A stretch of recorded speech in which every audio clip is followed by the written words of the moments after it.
Welcome to the 21st Crystal Ball Business Luncheon 2026, organized by CanCham and sponsored by the Canadian Consulate. I'm Winnie Lam, a past president of CanCham, and I'm delighted to be your host this afternoon. Thank you for having me back for the third time. Crystal Ball Business Luncheon used to be the only business event at the beginning of each year. And I guess we are doing too well over the years that everyone is trying to get in on the train with a similar or slightly different format. I realize that we are now the third such events since the new year of 2026, and glad that we still have a full house of over 120 people in the room. Today, we are going to... Thank you. Today, we are going to explore the sentiment of businesses operating in Vietnam, from confidence to consumer behavior and retail choices, background by macro market data, and how government policies and law may impact our operations through insights shared by leading experts from across industries. We have 3 veteran speakers today and 3 first-time speakers, and I'll introduce them one by one over the course of the event. As a matter of housekeeping, please set your phone to the silent mode during the seminar and kindly answer your phone outside the ballroom if needed. Thank you for your consideration. The opinions as expressed at the seminar are strictly personal sharing, and to use any of the information publicly, please seek the consent of the speakers specifically. A copy of the presentation will be made available through CanCham if permitted by the speakers after the event. You're receiving it via email. We'll have a panel Q&A at the end of the presentations. You're welcome to put up your hand, except you, Sammy, or you can write down your questions and give it to our CanCham assistants to be forwarded. Our guest speakers will try their best to answer as many as time permits. Talking about time, speakers, I'm going to watch you with the clock. We only have 15 minutes, disregarding that you may have 80 slides. I will cut you off right there because everybody will still have to go back to work. To officially open today's event without further delay, please join me in welcoming Ms. Happy Nguyen, Vice President to CanCham Vietnam, for her opening remarks.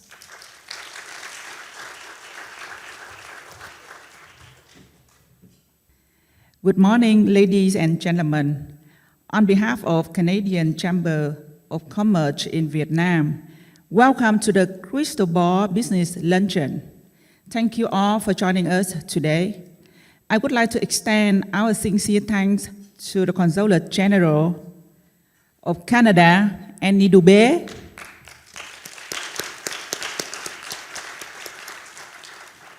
and especially the Trade Commissioner Service team for their dedicated support and close collaboration. Your partnership is greatly appreciated and plays an important role in strengthening Canada-Vietnam business ties.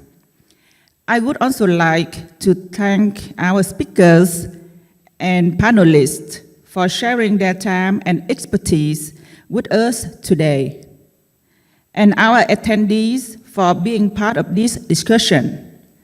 Your engagement is what makes this event successful. A special appreciation goes to our national corporate sponsors, CN, Danon, EDC, Forvis Mazars, Sun Life, Vina Capital, Grant Thornton, Lavi, Manulife, Tickler and Gibbons, HSC, and Terrace. Your commitment has make platforms like this possible. At CanCham, our role is to connect the business community and provide practical forwarding looking inside to support informed decision-making. The Crystal Ball Luncheon is one of the ways we do that, and we hope today's session offer useful perspectives and timely takeaways. I wish everyone a productive discussion and an enjoyable lunch. Thank you and Happy New Year.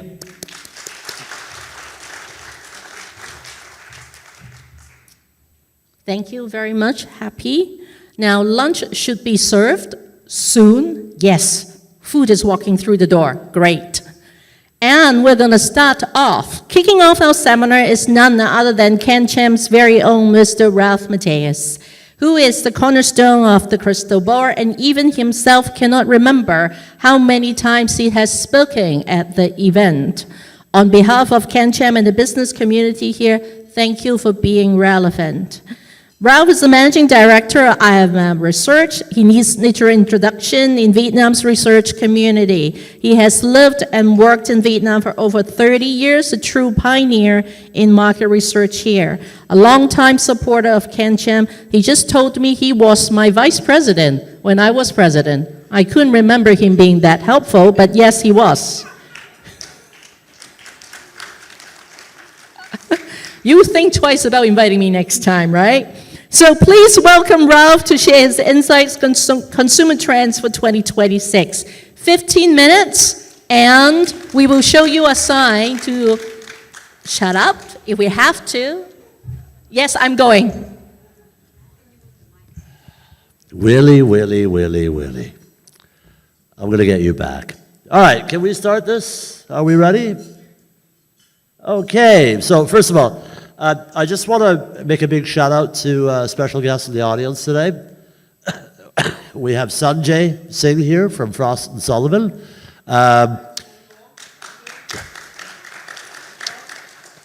Frost & Sullivan is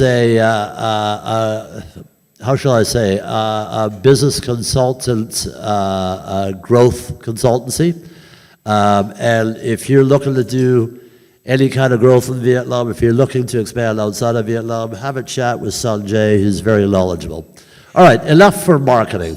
All right, let's get right into this. So, as most of you know, we do the Crystal Ball, the CCI 2 times a year. All right, so there we go. All right, so yeah, we do this twice a year. All right, and typically we speak to about 1,000 people representative of Vietnam. I'm not going to get into it. Some of the data you have up to 20,000 responses to. So let's start off. What are the factors that are really impacting consumer confidence in Vietnam this year? Okay. First of all, believe it or not, Vietnam has actually increased its unemployment by 2%. All right. Now, a lot of that is partially because of the fact that we have modernized, okay? Whether that is automation in factories, whether that is better agricultural practices, okay? However, that's not a good sign because it also shows you that people are unemployed, which means there's less money to go around. What's very interesting, though, is take a look at between urban and rural. In rural, you have over 13% unemployed versus only 7% in urban. So the thing is, we cannot brush Vietnam with one can of paint. There are several Vietnams. There's north, central, south, there's urban, rural, so they're all impacted differently. Another thing that's really impacting negatively Vietnam is the ability to save money. I think you're all aware that COVID, I know that our office was remote for 4 months, and in total, in the 2 years, businesses were closed up to 7 months in those 2 years. So a lot of people lost their savings, all right?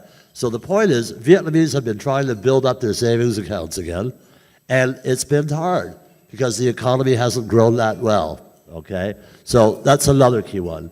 On a positive note, 57% note that they're going to have salary increase this year. That's a substantial increase from previous years. I know a lot of companies, it's been tough, so they haven't been able to raise salaries. They've actually lowered salaries. So this is a positive sign for this year. This is critical. Last year, Vietnam had more rain and more storms than they've had in the last 100 years, okay? This has wiped out crops. It's caused major damage to infrastructure and whatnot. So this has had a very negative impact on Vietnam, as has inflation, okay? I believe last year they said 3.5%. I think for the Vietnamese women who buy rice, you know full well that the price of rice went up almost 9% last year, okay? So the point is, things are costing more. You have natural disasters, and I think the other one is the economic slowdown. So these are all negative elements impacting Vietnam. Hopefully this year we have no natural disasters, all right? That'll go a long way in making this country better. Now, debt and loans, very critical. As you can see here, 39% took out a loan in one format or another last year. So that's pretty standard since COVID, all right? However, when you take a look at the intent to take out a loan, that's gone up substantially. What that means is that if you are willing to take out a loan, it means that you have more confidence because you also believe that you can pay back that loan.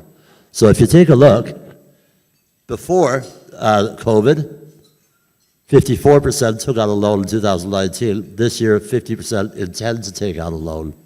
So that's a positive sign moving forward. A negative sign is, why are they taking out a loan? 54% borrow to either pay off debt or for immediate survival. That's still a negative trend, all right? Before COVID, that was very little, all right? And then finally, where are they borrowing from? Everywhere, except for foreign banks, all right? Now, we ask people, what is your personal financial situation, all right? In terms of their total income, their employment status, overall business environment, and we see a real upswing, all right? So this is very positive. And then we also ask them about the business performance, and you see it's gone up considerably. So for the first time in years, there's much more optimism moving into the year on very specific elements, which is positive. But here's the kicker. And when I saw this is how I set the agenda for today. When I saw this data, I realized that real estate, construction, development are what's really going to push the economy. Another part of that, we're going to have a speaker from HSC who's going to talk about infrastructure development. The government has pledged $129 billion worth of infrastructure development spend in 2026. That could be a huge boon for the economy. So take a look, construction, manufacturing, very positive, very optimistic, all right? So that's a good sign. And remember, if we talk about manufacturing and all its associated services, 37% of GDP. If we talk about construction, real estate development, property development, 32% of GDP. So that's almost 80% of GDP, and they're very bullish about 2026. Okay? Now, let's actually talk about confidence. As you will see, 59, almost 60% feel that the year is going to be better than the previous year. However, this happens all the time. At the beginning of the year, human nature dictates that you're going to be more optimistic than the previous year, all right? It's just naturally how things flow, all right? So I would not pay too much attention to this. What I do pay attention to is how they're going to spend money. So what you see here is the Consumer Confidence Index over the last bunch of years, all right? The index has risen only 3 points, which is not a lot, all right? It's actually insignificant. But you can see it's risen differently in different locations. Urban is much more confident than rural, north more confident than south, and the higher incomes much more confident than the lower incomes. So as I said, remember, Vietnam is not just one country, it's different elements of the country, all right? So you also have to understand if you're doing business in Vietnam, who is your customer base? Because this will impact how your sales go, okay? So if we look at this number and break it down, what we do every year, we have 11 sectors, and we ask them, will you spend more, less, or the same, or not at all than the previous year? So what you see here, you see the total number that said they would spend more. We then ask them, why are you spending more? Is it because you're consuming more, or is it because of inflation? So then we subtract the inflation, all right? And what you see is education, 17% growth, healthcare services, 11, F&B, 10, the rest, minimal to no growth, all right? What does this mean? It means that consumers today are going, wait and see.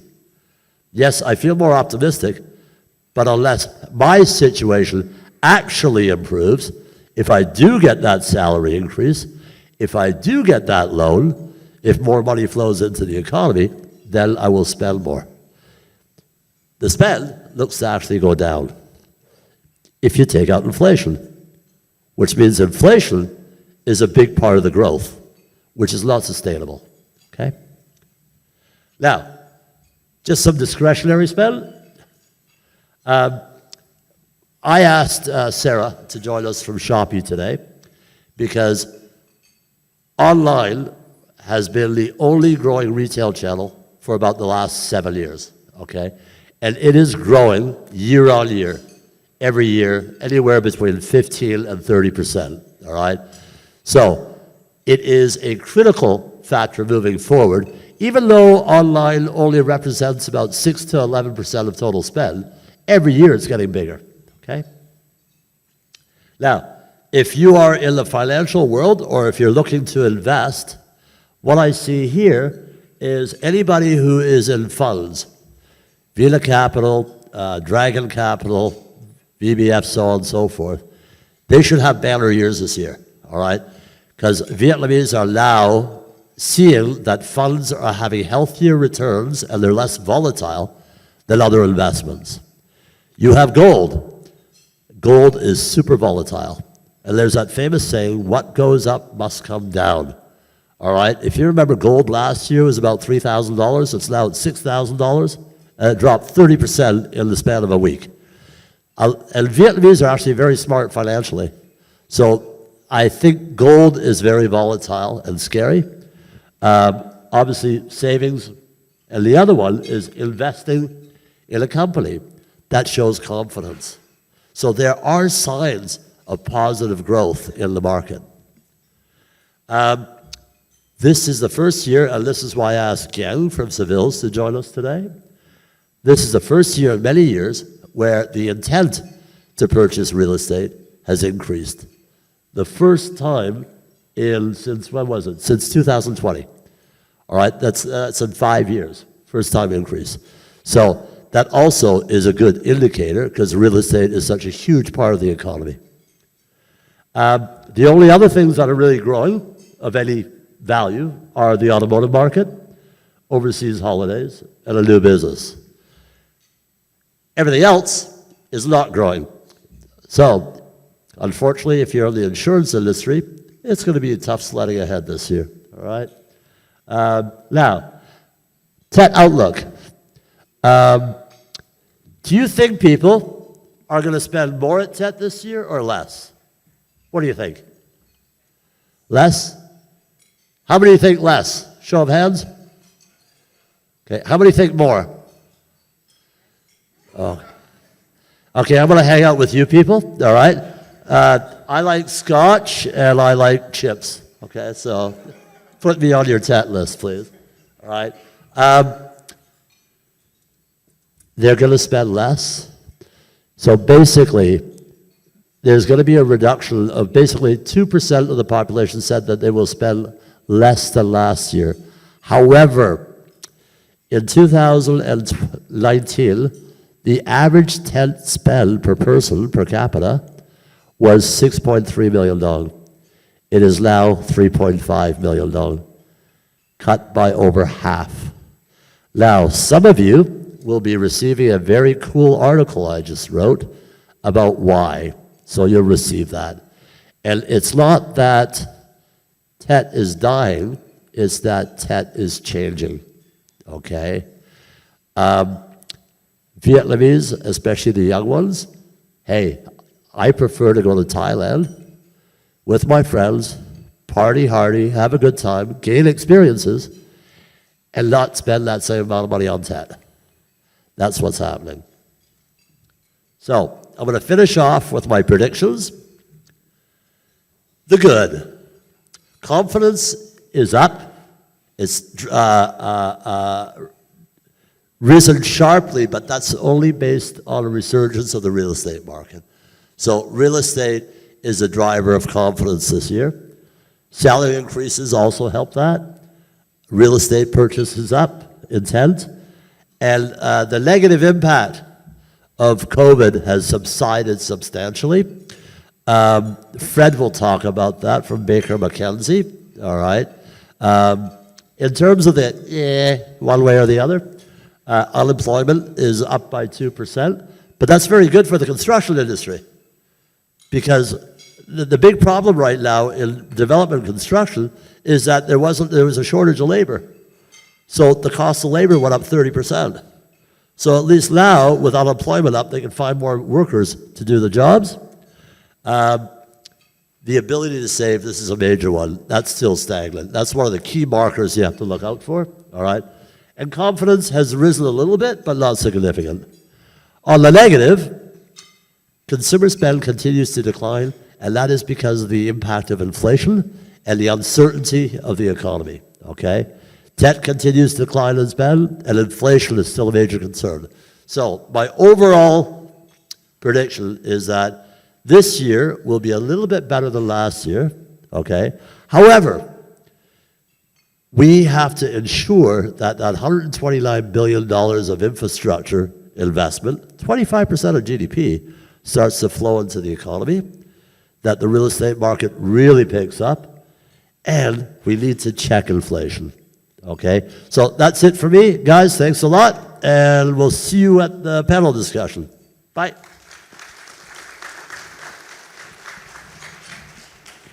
Exactly on time. Thank you, Ralph. As usual, I forgot a few things at the beginning. Ralph, it looks like you're setting the stage for the speakers, or you're setting yourself up for a challenge. We will see. All right. Now, as you may see, depending on whether you're a first-timer to the Crystal Ball, you see a very different emoji set on your table in which we're going to ask you to show the sentiments at the end of the day. I always forget to check what did we say last year, but it's always lukewarm and it's a bit positive. So hopefully, dare to say what you want to say at the end of the event. And to remind all the speakers that today's presentations are being taped. So whatever you said, you may be held to it. So remember that so that we can refer back to it later. Thank you, Ralph, again for the data-rich presentation. And as a first time for Crystal Ball, we have Mike Kokalari, who is not going to be here today for the presentation in person, but he has taped it because he has to be in London.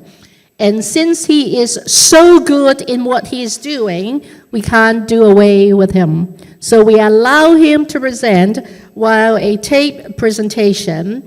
And he has been the chief economist of Vienna Capital for 8 years, living in Vietnam for the past 13, before that in Tokyo and London. He is also a repeat speaker for Crystal Ball Luncheon, and he has the distinct ability to talk about economy in the easiest way to understand, and he doesn't mince his words at all.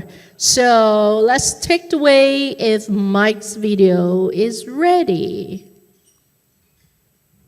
So welcome everybody, and I'm sorry that I was not able to actually join you in person today. I really love these events. KV, my coworker, who I absolutely adore and who many of you know, I think, KV and I are in London this week meeting clients.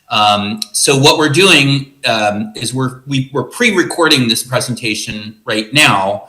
However, we'll show the replay, and then when we get to the end of the replay, I'm gonna hopefully, if everything works, I'm gonna come on and we'll have a live Zoom session where I'm in London and we can answer any questions. Let me give you two caveats to what we're trying to do here.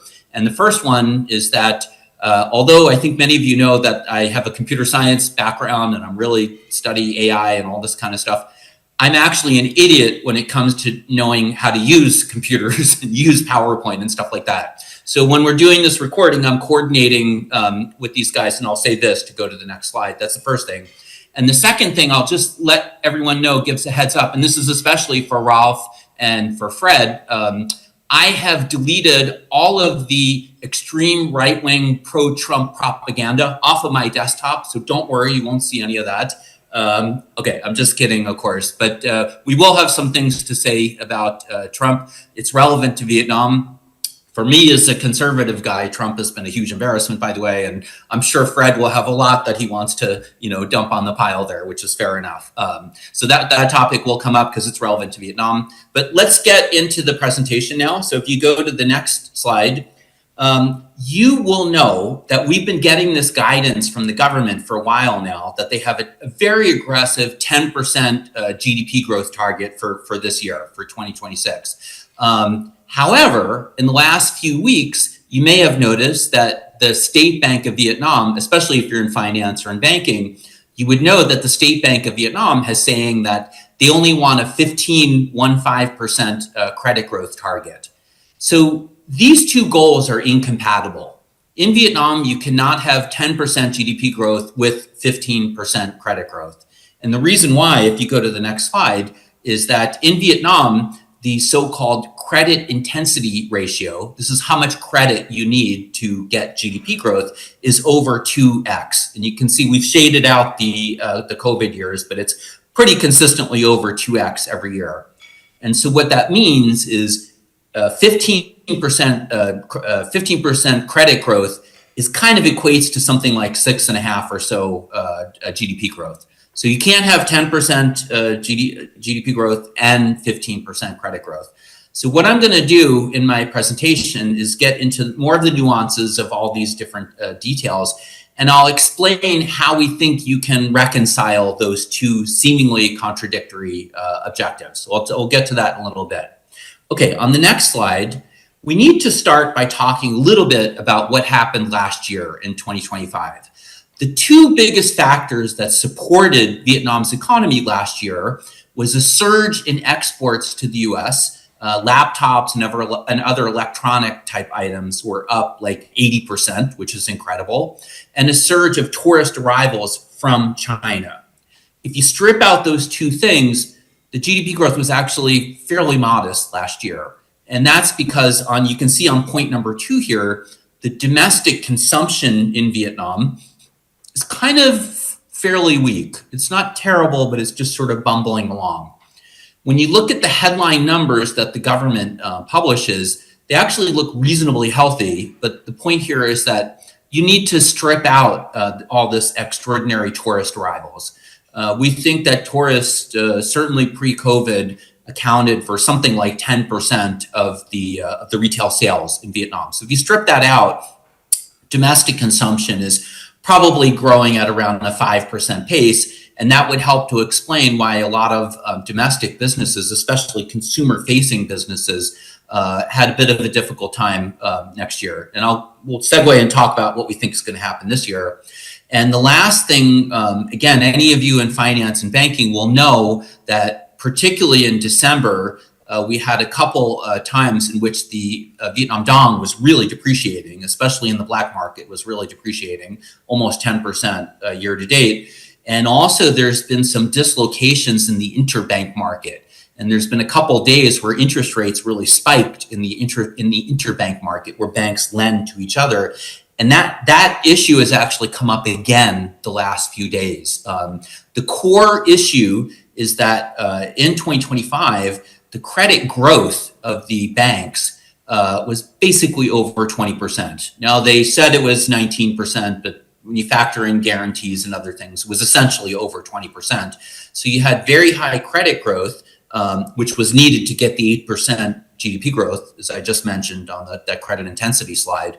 So you had very high credit growth, but the deposit growth was something like, call it around 16%. So there's a big wedge that opened up. And because of that, you had the spike in the interbank interest rates. And now I'm going to talk a little bit more about that in a couple of slides. Okay, so let's go down to the next slide. This slide has not been updated for the statistics that came out on Friday. We're recording this on Saturday. So you can see here that this is the new export order index of the Vietnam's PMI. And the point that we're trying to make here is you can see a huge surge in exports and export orders starting from around the middle of last year. That rollover, that dip that you see was because of the storms in November and December, but that has pretty much corrected now, according to the numbers that came out on Friday. And what's been going on last year is the same thing that's been going on in Vietnam for a while, which is just more and more high-tech companies are moving their production to Vietnam. And this is the main thing that is supporting all this surge in export of high-tech items. So if we go down to the next slide, the other thing that's really important, and I will remind you, and in a way, it's a good thing that I'm not there in person to be berated by several people that would like to focus on this issue, understandably. But I will remind you that at this gathering last year, I was saying very strongly, like, don't worry, Trump is not going to target Vietnam, blah, blah, blah. Well, of course, when Trump announced these 46% reciprocal tariff, I mean, initially I looked really stupid, and it turned out that later they lowered the 46% rate to 20%, and then there's all kinds of carve out and exemptions. We've now become to know this word, the taco. Trump always chickens out. There's a couple other versions of it too, where it's like, well, Trump sometimes gets what he wants or something like that. But my intention on this slide is to explain why, although Trump was bloviating and saying that, I'm going to hit Vietnam with tariffs and we're going to have this 40% transshipment tariff, basically nothing really came out of it. And he's just gradually been kind of walking back. Okay, not totally. We had this thing in South Korea a couple of days ago, but generally he's been kind of walking back from the trade war, and that's because the U.S. lost the trade war. So Trump opened up this whole topic, and then it hasn't worked out, not just because of the rare earths, but because of other dynamics. And the point that I'm trying to make on this screen, and I think I showed this same screen a year ago at this presentation, is that the amount of products that the U.S. imports from especially Vietnam and China combined, look on the screen there, you can see it's like almost 60% of smartphones come from China and Vietnam. There's just no way that stuff can be reshored back to the U.S. And that's why I always felt that the trade war, would end up in the end being a non-issue. It kind of is. If you go down to the next slide. Oh, sorry, I thought I had one. Okay, okay. That's the end of the trade war topic. I thought I had another slide in there about that. Expect the tariffs to kind of fade away as this year goes on.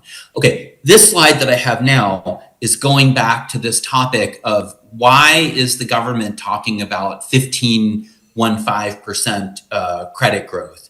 And it's because of the dislocations I mentioned in both the currency market and the liquidity issues in the banking system. The point that I was trying to get across on this slide, this is what was happening in the interbank market at the end of last year.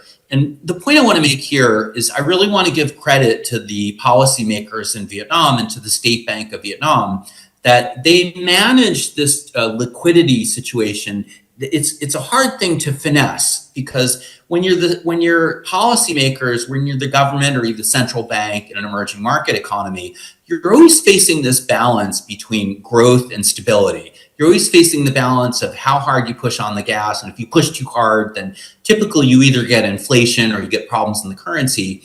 And the point that I was trying to make on this slide is to show that in December, when the State Bank of Vietnam was faced with these issues of liquidity in the banking system, they provided an unprecedented amount of liquidity to the banks. But you can see they did it in a very kind of gradual, measured way. This slide is lending from the State Bank of Vietnam to the commercial banks through the normal channels. And that's what we were trying to get across, is to show how they have so far kind of navigated that issue. You go down to the next slide here. the next slide. This is again this issue of the balance of the growth and liquidity, and here is the summary of what we expect to happen this year. It's not going to be 10% GDP growth, but it is going to be pretty robust growth. What I expect to happen, first and foremost, let's talk about that 15% credit growth target. I don't believe that at all. I think what's going to happen this year is we're going to have the first half of the year is going to be very kind of a smooth, calm, measured. Even now, we're still having a few blips in the interbank market that has to do with some technical situation in the banks that have to do with tax collection, et cetera. But I think you'll see a calm, generally calm for the foreign exchange. Foreign exchange has already appreciated a little bit this year, and also calm in the interbank market.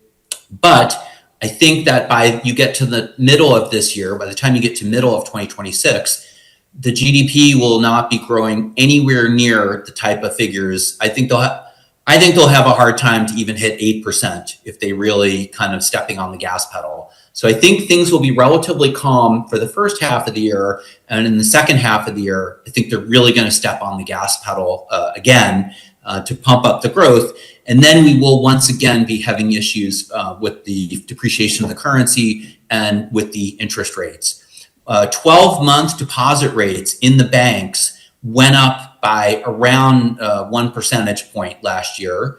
And I think that this year you will see probably another circa 1 percentage point increase in the long-term, the 12-month rates. Long-term deposit rates will probably get up to close to the 7% type area. 7% is not a high enough level that it would really derail the stock market or the real estate market, but you're on the precipice of where rates get a little bit higher, you could really derail the real estate market. And the other things you can see here is I'm expecting the export growth to particularly to the US, to moderate this year. In other words, it's not going to fall off the cliff, but we can't repeat what we did last year. Export growth to the US last year was almost 33.0%. That is not going to be repeated, I don't think.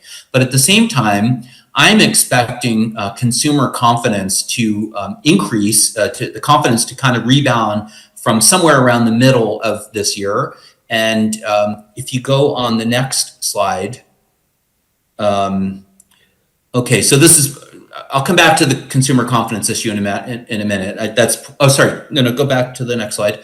I'll come back to the consumer confidence issue in a second. The other things important thing that I expect to happen in 2026 is that last year there was a huge amount of spending on infrastructure. The infrastructure spending was up like over 40%. However, construction activity in Vietnam did not reflect that. Construction activity in Vietnam in 2025 increased by less than 10%. So that's another big wedge that's opened up. And that is just because there's a latency from the time that the government spends money on infrastructure to the time that the money actually hits the economy. It takes time to buy land, to get the zoning and approvals, even to buy construction materials. So I believe that the surge in infrastructure spending that happened last year will be benefiting the economy this year. So it'll be another factor that helps to boost the economy. And if you go to the next slide, okay, now we come back to this topic of consumer confidence and consumer spending. First and foremost, I want to give a big shout out to Ralph that he was really the first one who sounded the alarm about this issue that the households in Vietnam depleted their savings during COVID, and they have been saving at an extraordinarily high rate over the last few years.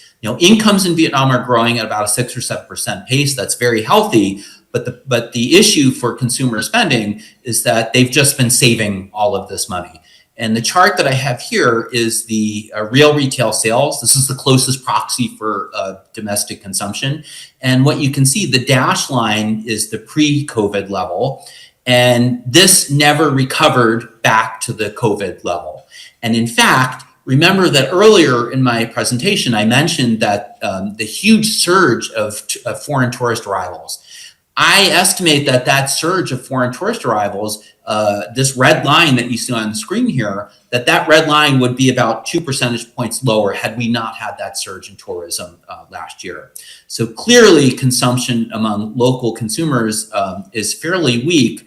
Now I'll tell you my theory, but I will tell you in advance that Rolf is going to be the one to listen to on this. If we happen to disagree with each other, he's the one that's out there actually talking to consumers, and I'm kind of, devising mathematical models and coming up with theories. So you should always, rely on the person who's actually talking to the people if there's any doubt. That having been said, in the past, my little econometric type models tended to work fairly well in Vietnam. So let me tell you what my thinking on the domestic consumption is. Consumers have been saving at an extraordinarily high rate for a number of years now. By the time we get to the middle of 2026, it will have been about 3 years that consumers are saving at a very high rate. I think that 3 years, we did some back of the envelope type calculations, and we think that 3 years of elevated savings should be enough to make consumers feel comfortable, local consumers, to start spending at a more normal pace again. Not booming spending, but kind of more resilient. And, that's my idea. It's not anything more complicated than that. And Rolf is the one that's actually talking to the consumers. So I'll really be paying very close attention to his presentation and to see what he has to say on this topic. Okay, if you go to the next slide, the US economy, right after, I didn't plan it this way, but right after I give a lot of deferential to Ralph, I will mention that he and I have an ongoing bet about what's going to happen with the US economy. On this one, I'm very certain because I'm very deep on this topic, and that is that unfortunately for my Canadian friends who despise, Trump's terrible behavior, and his behavior is terrible, no doubt about that, the US economy is going to be a lot stronger this year than most people expect. This so-called Big Beautiful Bill, which is a kind of stupid name. Yes, I agree about that. But in the Big Beautiful Bill, there are some tax provisions that are going to have a really powerful impact on boosting the economy. Basically, long story short, when you build a factory or when you build a data center, you make a big capital expenditure, typically you need to write that expenditure off against your taxes over a 20 or 30 year period. What the Big Beautiful Bill does is it allows companies that make big capital expenditures to write all of that off against their income right up front in the first year. And if you think about it, if you really think it through, this is going to have profound implications for GDP growth in 2026. Even something as mundane as a dental office, if they go out and they buy new dental chairs and some kind of fancy x-ray, he's going to get to write that off against his income right now. His tax bill is going to drop, and there's little stories about this proliferating all over the place. If you look at what's called the NFIB Small Business Confidence Index, it's surging. Now, I know that overall confidence in the US is not surging. That has to do with the phenomenon that's called the K-shaped economy. I could talk more about that in the Q&A if anyone's interested. But the main point here is that Vietnam's exports to the US will remain strong this year because the US economy will be stronger than expected this year. Okay, next slide. This is I misplaced the slides. Earlier, I thought I had another slide about the tariffs, and here it is here. So these are recent quotes and research report. You can see literally in the last few weeks, and that's reinforcing the point that I started to make earlier when I was talking about 2025, that the tariffs will just kind of fade away into the background as this year progresses. And that will be another factor that helps support Vietnam's exports to the US. Okay, next slide. This issue about transshipments, the 40% transshipment tariff, nothing's going to come out of that. I can talk more about that in the Q&A if anyone's interested. Next slide. This is more about the transshipment. Some of you have seen, I presented this study a few times. The big brains at Harvard University were asked, and this is before Trump got elected, what percent of Vietnam's exports to China are transshipments from China to Vietnam to the US? And these big brain guys couldn't figure out the number, basically. They used a lot of complicated math. By the way, I'm also very good in math, and I couldn't understand what they were talking about. And basically, the range of transshipments, they said, could be below 2%, it could be above 20%. And the way to think about that and interpret that is that this whole 40% thing is basically a threat, and nothing's going to come out of that. Okay, next slide. I'll talk a little bit about what's going on in the rest of the world and why that's relevant to Vietnam. Next slide.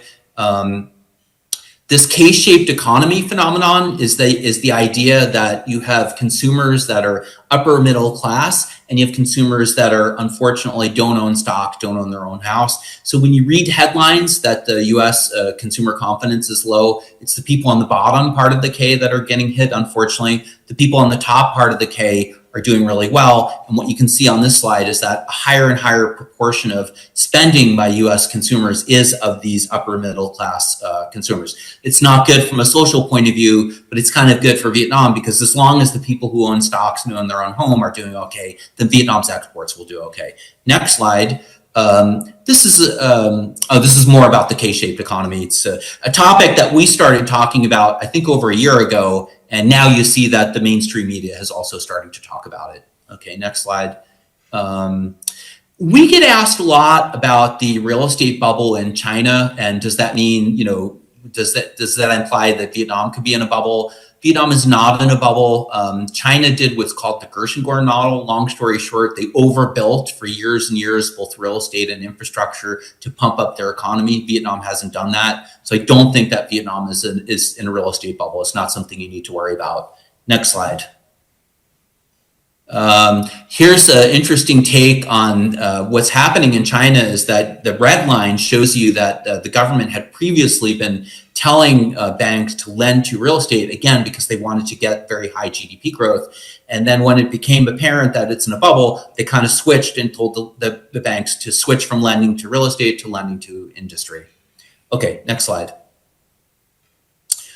Very important to understand what's going on with gold. For me, I kind of lump gold and Bitcoin together as one package. You often see sometimes that there's rotation out of Bitcoin and into gold. So sometimes one will be going up while the other is going down. Right now, gold is kind of steady while Bitcoin is going down. That means there's money leaving Bitcoin and going back into gold. The main thing you need to know is that the governments, particularly in the US, and around the world, are printing an enormous amount of money, and that means that gold prices will continue going up. The quote that I have here on the right is particularly important. This is a very well-respected economist who used to be the head of the RBI in India, and he's using fancy language, but he's basically saying there's no way for the U.S. to stop printing money, and that's because on my last slide here. The debt to GDP, you can see debt to GDP in the US after World War II. The only way to deal with it is to print money. And that means that gold and Bitcoin are going to continue going up, albeit after some, little bit of volatility right now. Okay, those were all the topics that I wanted to cover in my pre-recording. I will hopefully now join you live for the Q&A. And I also, if the topic about you can see I have an appendix here. And if the topic about Vietnam's banking system, if anyone wants to get more into the details of that, I have a couple slides on if you want to understand more about the liquidity crunch and the 15% credit growth target and all that kind of stuff. We can go into more detail about that in the Q&A if anyone's interested.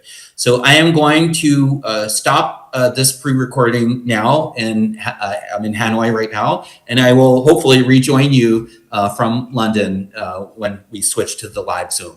So thank you very much for watching the presentation. Again, I'm really sorry I couldn't be there because I really enjoyed this event very much. And I'm sure Fred loves to give me a hard time about Trump in person. It's better than doing it remotely. And I love all you guys. And I really have a lot of respect for everyone on the panel. So I wish I really could have been there. So I don't know if you'll agree. This is probably the best taped presentation I've seen personally. And thank you to the team for delivering it without any flaws. Perfect delivery. He's on point. He remembered what he said a year ago. He keep on plucking Ralph. I don't know what interest Ralph has gave him. But that is Mike Kokalari of Vina Capital. And bringing us next speaker is Ms. Yang Quinn. Gender balance is always something CanCham embraced, and we went from no female speakers at the early years to breaking the glass ceiling by nobody but me here 15 years ago. And now it is no longer an issue. We have a lot of female speakers who joined us at the Crystal Ball panelists. Ms. Yang Nguyen, Director of Research in S22M, a new service from Savos, Vietnam, is a first-time Crystal Ball panelist, brings over 14 years of experience in real estate research and analytics. She's known for advancing data-driven research and analytics in the Vietnamese market. So please welcome Giang to share with us about real estate development and market evolution. See if you'll confirm what Ralph is saying or he has something different to tell us.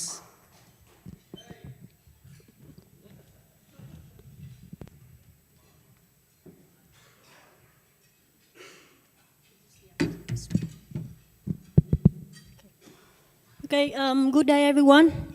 So my upcoming presentation will cover the latest property performance in Ho Chi Minh City, and I will also provide the outlook for the future.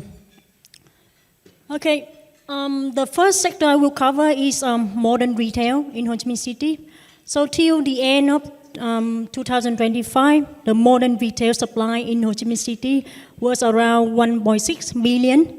So the modern retail supply in Ho Chi Minh City is quite small when we compare with our regional peer. In terms of modern retail density per person, Bangkok is 6 times higher than us. Jakarta is 4 times higher. So that means Ho Chi Minh City scale is still small and have room for further growth. In terms of market performance, you can see very high occupancy rate. 94% occupancy is amazing occupancy. So limited vacancy and quickly fill up. Over the past 5 years, you can see that modern retail performed strongly because of the limited new supply, but the high demand. So we have steady rental growth across all retail formats and high occupancy rate. So where's the demand come from for modern retail? So we check all the new retail deals in 2025. So we see that most of the deal, 80% were expansion of retailers in F&B, fashions, lifestyle, entertainment. So the favorable demographics and the growing middle class are supporting for strong demand of modern retail. We have brands continued to expand to multiple locations. We have also new players from local and foreign brands. So overall, very healthy demand of modern retail. Looking to the future, in 2026, we only have 2 small scale that we launch. One in District 1 and one in Govap. Looking to the longer future till 2030, the future pipeline is quite small. So it means that the outlook for future retail will remain supportive for landlord in the context of tight availability, but strong demand. The next sector I will cover is apartment market, everyone's favorite. Okay, let's see what happened in the last quarter of 2025. So the new supply in the fourth quarter was over 4,000 units. Strongly increased when compared with the last quarter. So we have some notable launch in District 2, District 9, District 7.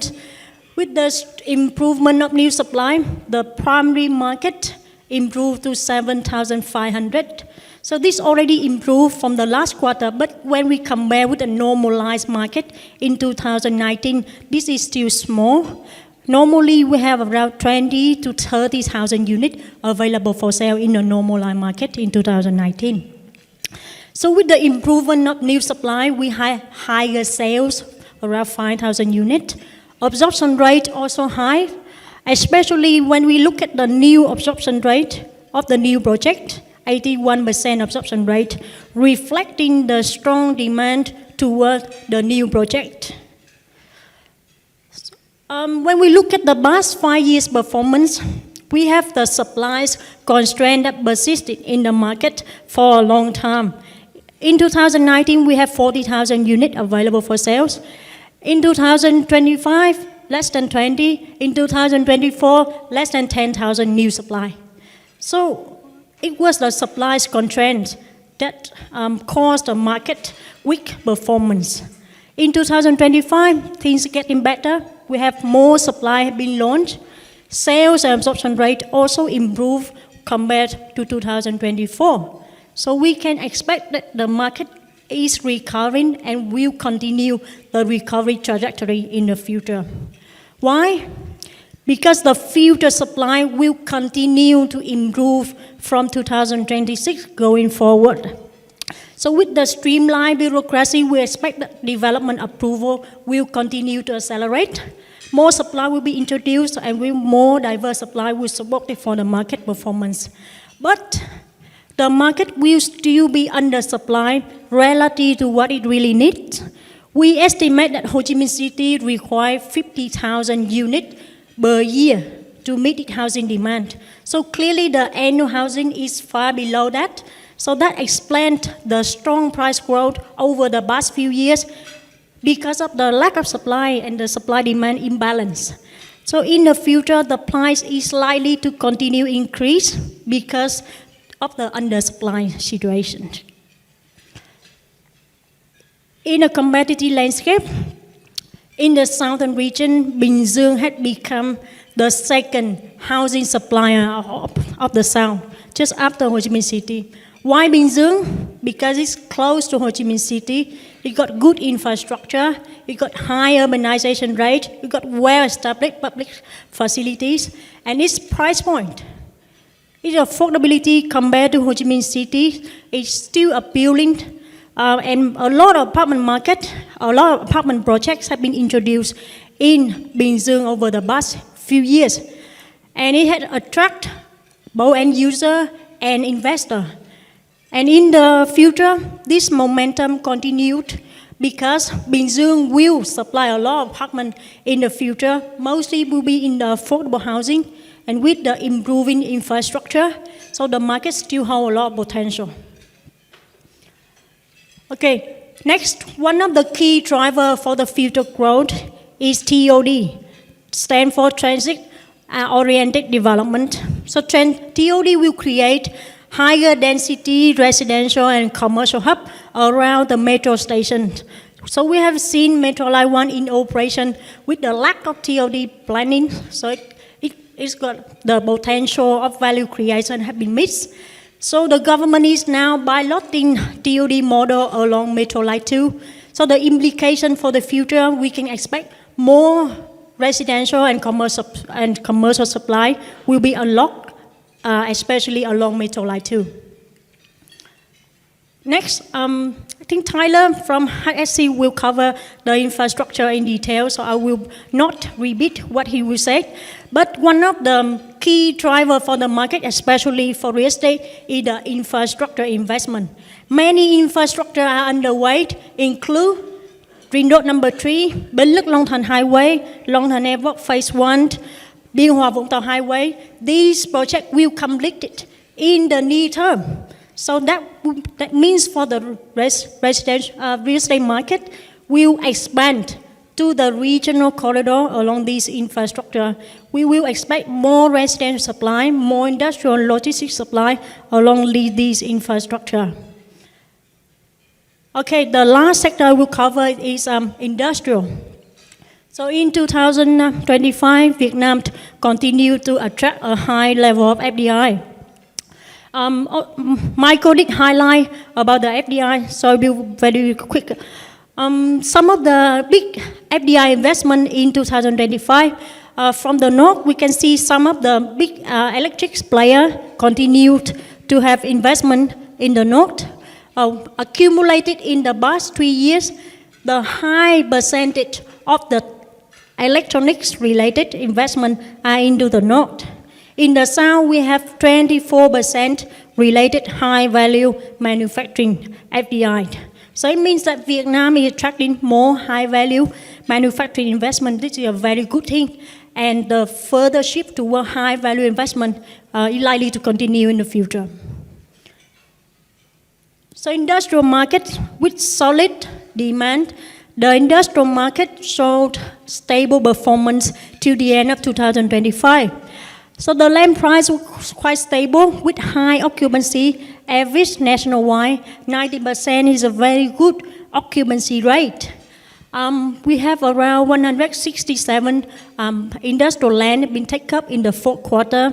For the full year, is around over 800 hectare of industrial land been taken up. So far, so good.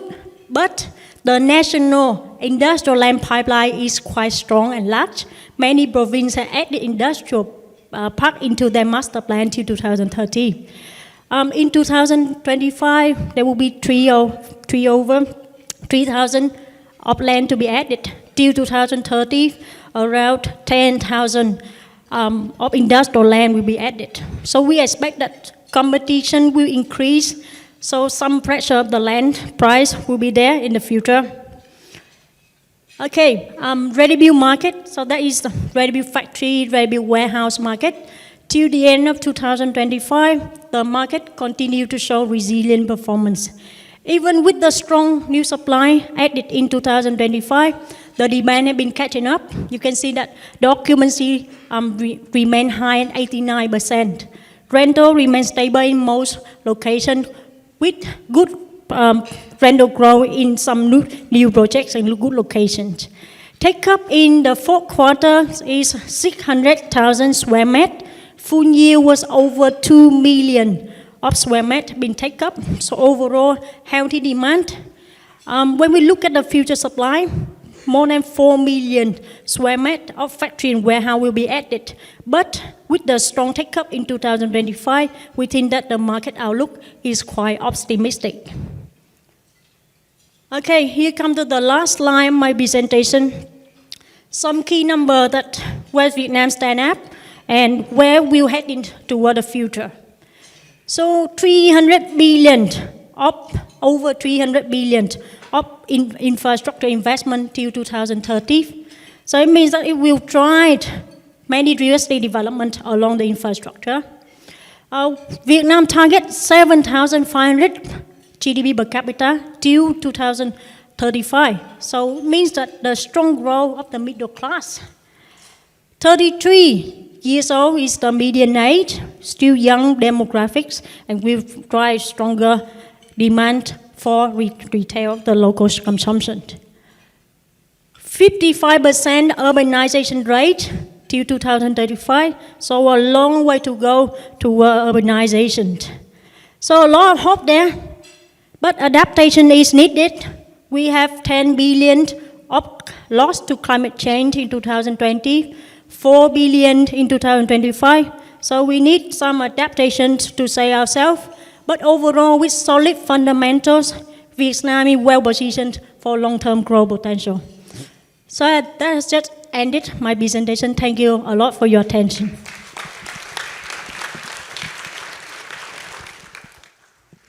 Thank you, Zhang.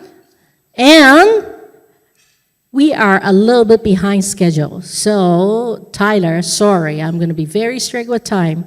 They gave all the consideration to Mike because it was a tape presentation. So he's the one that overruns. Now, our next session features another first-time crystal ball speaker, Mr. Tyler Nguyen, Chief Market Strategist of HSC, Ho Chi Minh City Securities Corporation. He's a career investment and equity specialist, and he will take us through his presentation on government infrastructure development and impact. So you would know what is in the make that may impact your business from his specific perspective. I know from his initial presentations that 15 minutes wouldn't cover it. He probably want 15 hours. So don't worry if he is rushing through it.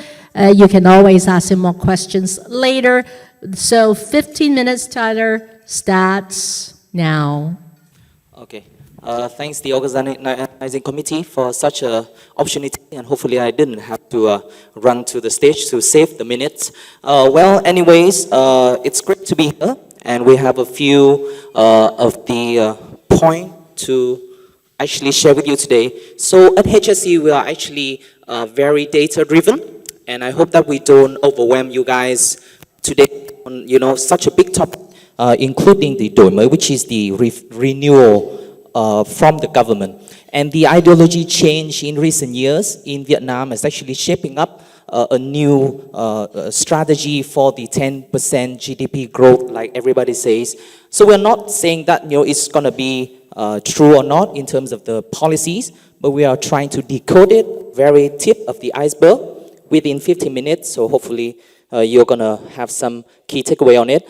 So in terms of the outlook, what we are seeing is there's a critical juncture for Vietnam to escape the middle income trap. We have political stability right now already. We are actually looking for a foundation of economic transformation to take off. And in that sense, similar to the đổi mới 1986, they are actually changing the strategy to a new đổi mới 2.0. And most of the growth will be driven by infrastructure, which Vietnam has actually lagged behind for many years. We've seen the most extensive structural reforms in Vietnam modern history. I can't stress it enough, but this is one-time changing era for Vietnam. And we're probably going to see the Vietnam story issues gradually change. We see external have actually been driven Vietnam growth so far, but now we're actually going to have a combination of internal growth as well for the economy to grow in the years to come. So that's about it. So overview on đổi mới 2.0, just a very fast, quick to 4 areas that Vietnam is actually aiming at. One is the anti-wastage efforts, which is, you've heard about digitalizations in the government, operations, in eliminating redundancy, also to eliminate petty corruptions. That's another topic. Regulatory and administrative reform, which is very big in Vietnam right now. We've never seen anything like that in the modern history of Vietnam before. We'll talk about pro-growth ideologies, which is something that we're going to touch a bit on infrastructure investment today. And also we see a diplomatic efforts, which is the Bamboo Diplomacy 2.0, where Vietnam diversified the bilateral collaborations across the world to diversify away from the US market. So in terms of infrastructure, what we are seeing is for the government, right, to derive a policy, usually they will look top down. And in Vietnam, over the past many years, we are talking about food security after the war, clean water, access to shelter and healthcare. We actually almost met the aspiration as a developed nation. What we are lacking in this period is transportation network and also energy and utilities, of which we are talking about logistic costs of 17%. Yeah, okay. I hope you can hear me better. Yeah, the sound's better. Yeah. HD sound. So logistic costs over GDP about 17%, which is quite high. The government is aiming at about 10.6%, and we're talking it through roads, airports, seaport, and railway investment.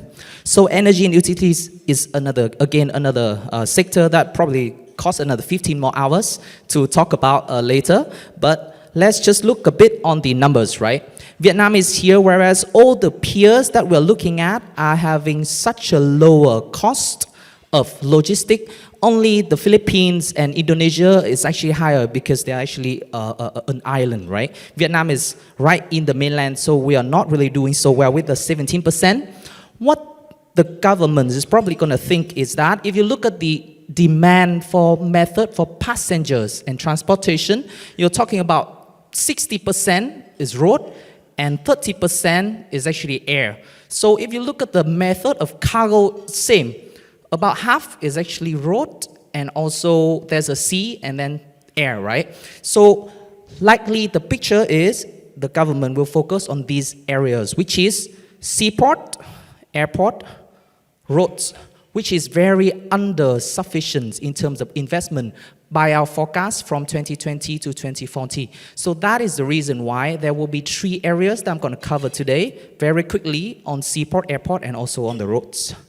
Now, this is the revised public investment law. Don't worry, I'm not going to go through this. You're going to get a slide of it. What it changed is that in order for the government to invest in infrastructure, they need to change the law. and have the method to be able to invest through it. So they have recently, changed the public investment law, public-private partnership investment law, and also electricity law recently, and then created a regulatory framework whole way for the projects to be moved.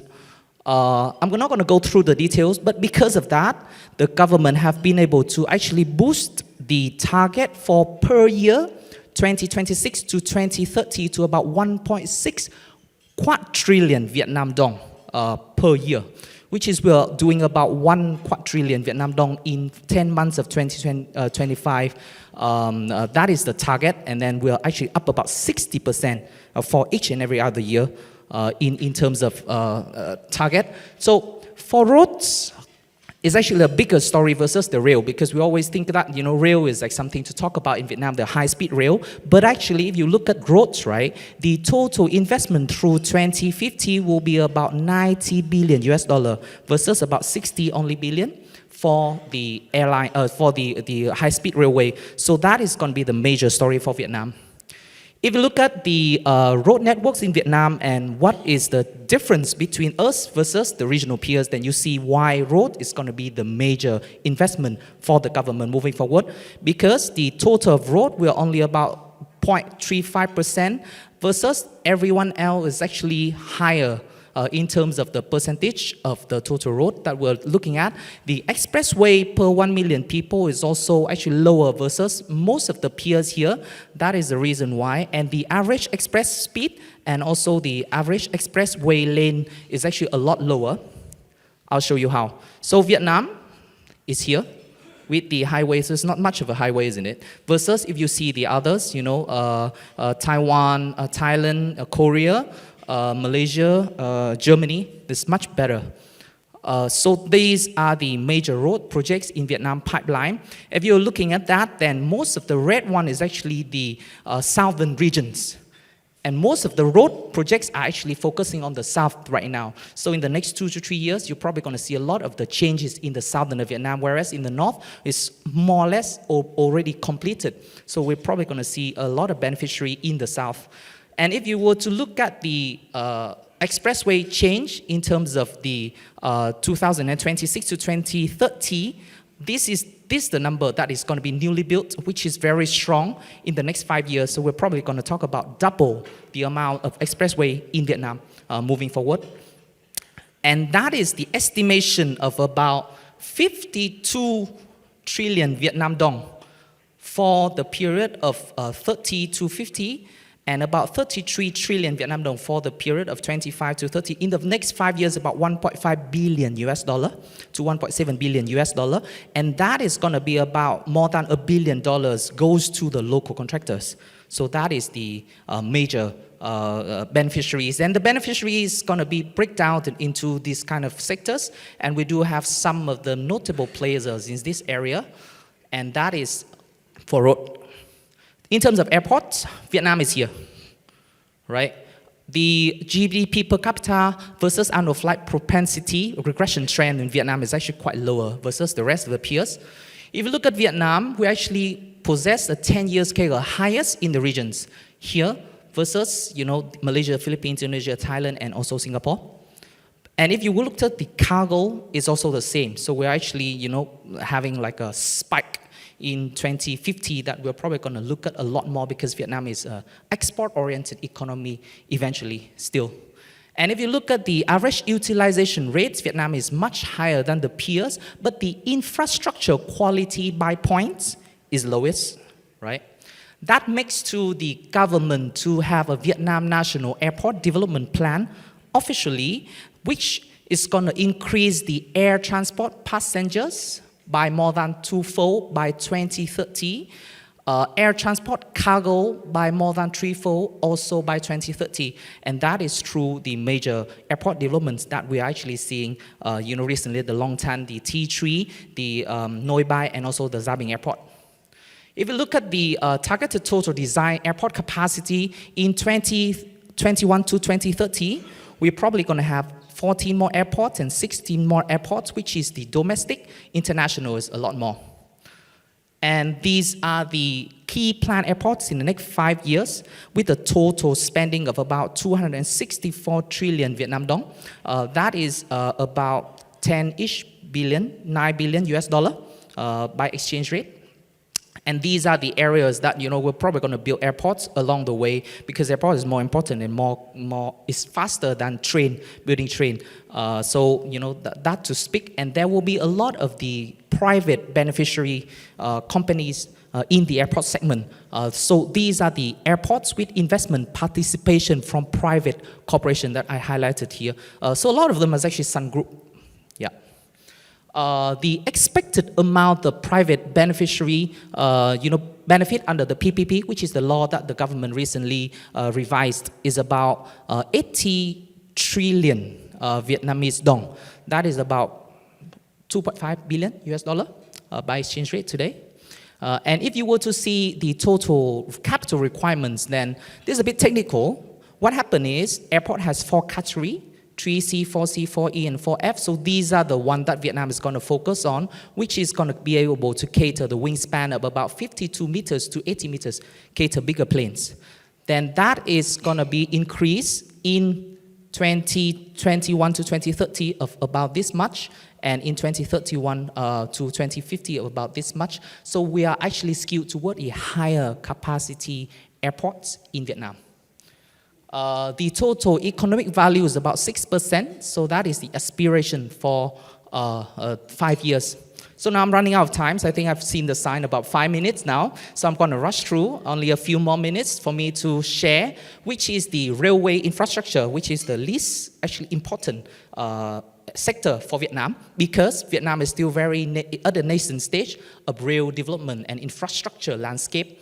But if you were to look at the rail length, we still have a Vietnam National Railway Development Plans, and the total investment level is about 1.5 trillion Vietnam dong, about 65 billion, but all the way to 2050. So that's still a long way to go, and that can change.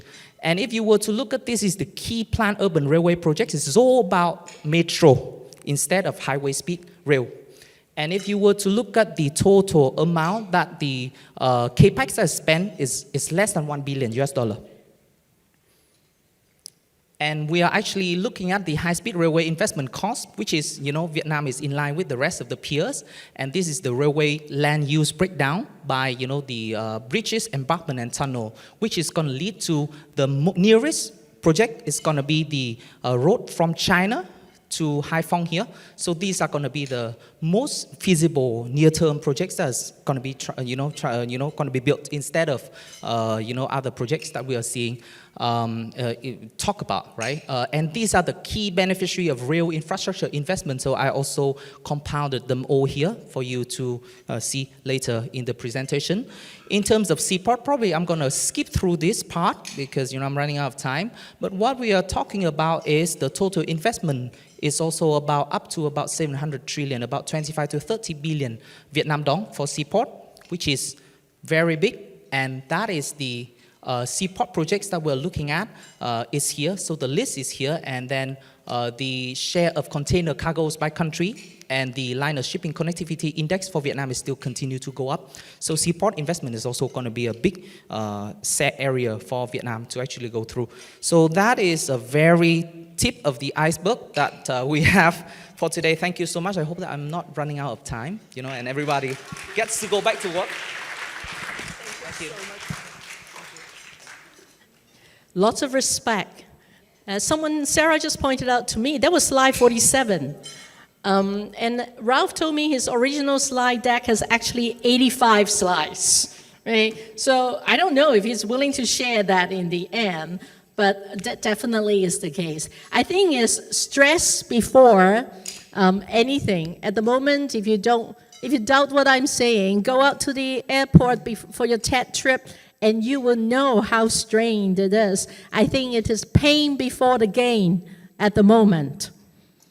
So, good to know, and thank you, Tyler. That is extremely important. Next, we turn to what's happening on the ground, how Vietnamese consumers are buying online, and how retail trends are shifting.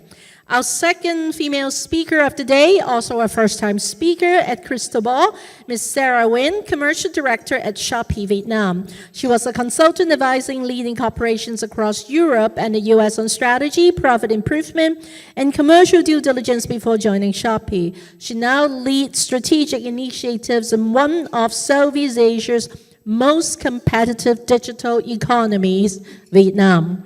Join me in welcoming Sarah, please. She will share her insights on online sales and e-commerce evolution. Don't worry, you still have 15 minutes. You still have. Hello, everyone. It's great to be here, and so far I've learned a lot. I just realized that I'm the first speaker who doesn't have a research background. So working at Shopee, I actually feel the insight that been shared is actually very useful, being in the receiving end of it. So being in an e-commerce company, we feel all the changes from consumer confidence, inflations, all the change on the policy, government tax, all that we feel it immediately right away, because our value chain encompass buyer, seller, brands, logistic companies, warehouse, fulfillment business. So let me share with you the observations that we have being one of the players in a very fast-moving industry. Let me test. Okay. So number one, we are confident that Vietnam digital economy will continue to grow. As Raf mentioned earlier, while offline retail in Vietnam has declining in the past few years, online retail has increased very well, and we do believe that this trend will continue in the future with a double-digit growth for most of the key players in the industry. Why? When you look at the underlying drivers, we still see a lot of headroom for growth. Vietnam internet population is around almost 70% right now, and if you benchmark to the other big market, let's say China, then there's still sizable room to growth, easily to 90-95% of the market. Second, the digital infrastructure in Vietnam is being built quite fast. So in the last year, you see government has put effort to do the nationwide electronic IDs and then improving the digital payment account verifications. The Vietnam digital payment ecosystem is also improving. And if you look across the new trend, technology adoptions, AI adoption, we are also number one, growing very fast. When we look deeper into the online shopping segments, there's still also a lot of room to growth. If you look to an advanced, let's say, e-commerce economy like the US and China, we feel that the online penetration of most of the categories like fresh and like food and beverages, like furniture, bulky electronics, there's still sizable room where online penetration can go further. Because of that, we do believe that this market in Vietnam and in the digital economy is still set for very good growth in the coming years. Now, what has happened in 2025? I'm not sure about your industry, but in e-commerce, last year has been quite a roller coaster. It's been up and down, a lot of changes. You probably see us and our competitors a lot in the newspapers. We've seen that the market has developing very fast, and there's a lot of changes across the ecosystem. Number one, Can you hear me? the buyers are getting much more sophisticated, and that results from both Vietnam buyers being very progressive, adopting new trends very fast, but also because the competition here is very fierce, and all the players are constantly innovating and trying to compete and providing a better services for the consumers. What we see is that number one trend is right now online retail is not simply just search for something, place an order. It has expanded to a end-to-end requirement in terms of experience. For example, shoppertainment is now a trend. All the big players have integrated video shopping, live stream shopping. This shoppertainment or content-driven discovery has helped the consumer to discover the products in a completely different ways, much more visual, much more informative. Secondly, right now, a lot of the e-commerce player has expanded to ensure end-to-end delivery experience. For example, Shopee has now launched the Fulfill by Shopee fulfillment services. We also are looking into how to improve the after-sales purchase in terms of insurance, the authenticity guarantee, and after-sales experience of the buyers. Next, in terms of the ecosystem, so when you talk about online shopping, we're thinking that most of the transactions happen online on the phone. But reality, the e-commerce value chain is quite huge. And in order to really win in e-commerce, it requires the players to develop a very complex logistic value chain in the background. So the enablement of e-commerce is actually on the logistic delivery. And all of the key players in this industry, if you look around also in the world, the logistic part is where most of the big players have to invest and grow over time.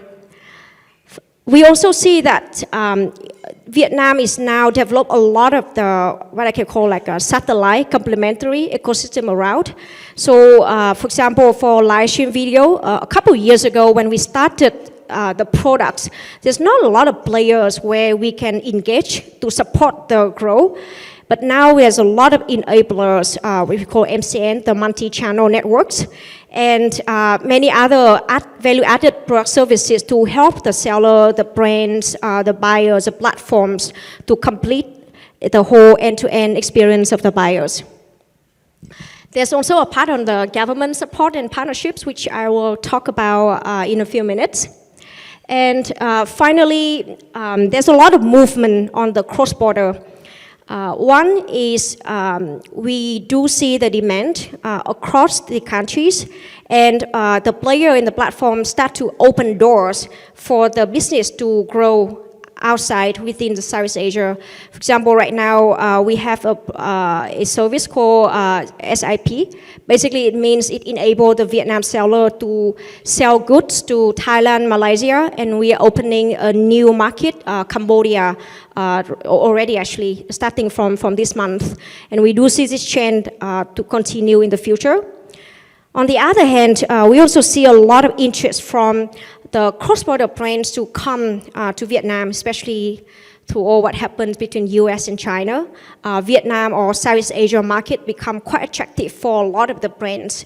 I do feel this before, Vietnam probably not yet one of the key priority market for a lot of brands, for example, like the Korean beauty brands or a lot of other brands in China. But we see much more intensifying interest to come into the market. But the active guidance from the government in terms of policy was also changed the way that the brands can come in and compete into the local markets. All right, so there's a lot of the points to cover, but I will condense most of these points on one or two key major observations on this market. Number one, in terms of the rising buyer certification and where the competition as well for the key players to compete on this market. As I mentioned, the logistic delivery experience and order fulfillment gonna be or has been one of the battleground for the players. If you remember a couple of years ago, the big players like Shopee, we run a very big marketing campaigns, and the KSP, the key selling point was free ship. And back then, free ship was something completely new. There was a barrier to buy from offline to online. But now, starting from 2025, it seems like free shipping has become a standard. Most people only purchase and they expect not to pay any delivery fee. And this seems like an easy investment. In reality, on the ground, it means you really need to drive down cost of delivery, not only in the urban areas. The most important thing that you have to expand that cost efficiency to the rural areas, meaning we help the buyers even in very remote areas to access to more assortment, more online shopping than they are able to do before. Secondly, we would start moving from the cost focused into a other service, meaning how do you provide the same cost efficiency for instant, very fast delivery service, for bulky, meaning like when you ship very heavy products. Right now, being able to really build out this advantage in logistics will be a key area for the platform in order for us to unlock more digital economy or digital shopping growth in Vietnam. Okay, the second part, last year was also a very interesting year for e-commerce because we see a lot of different changes in the policy and the laws. There's an interest from the government to regulate how the different players compete and how for us to provide the best services and goods to the consumers. The impact of this, I feel, is long term it's going to be beneficial. It helps to set a framework for the competition in the long run. Short term, we'll feel quite a few disruptions in the market. I feel for e-coms, long gone the day where you are like a full-time white-collar office and you can come back, you spend 2-3 hours at home being a Shopee seller. I think that day is going to get much more difficult. Nowadays, in order to compete in e-coms, you need to be much more professional. You get to get on top of sourcing, getting a very good price. You need to understand tax and accounting policy changes. And that's very difficult for the unprofessional, small, long-tail sellers along the way. Second, as I mentioned, since there is an increasing interest for the cross-border brands to come and compete in Vietnam, I feel there's more interest from the government to start to regulate this as well. For example, end of last year, there started to be a custom fee of 10,000 on every cross-border comms. And this is a big game changer because usually the ABS, which is the average basket size of this order, is only about let's say 80, 90K. So 10K is a huge price increase, right? This means in order for the cross-border brands to actually compete in Vietnam, they actually have to come in and get a local registration, or it's better for them to become a local players, either through the local fulfillment or officially register as a local entities in the market.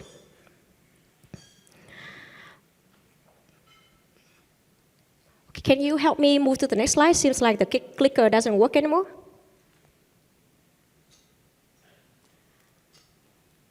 Okay.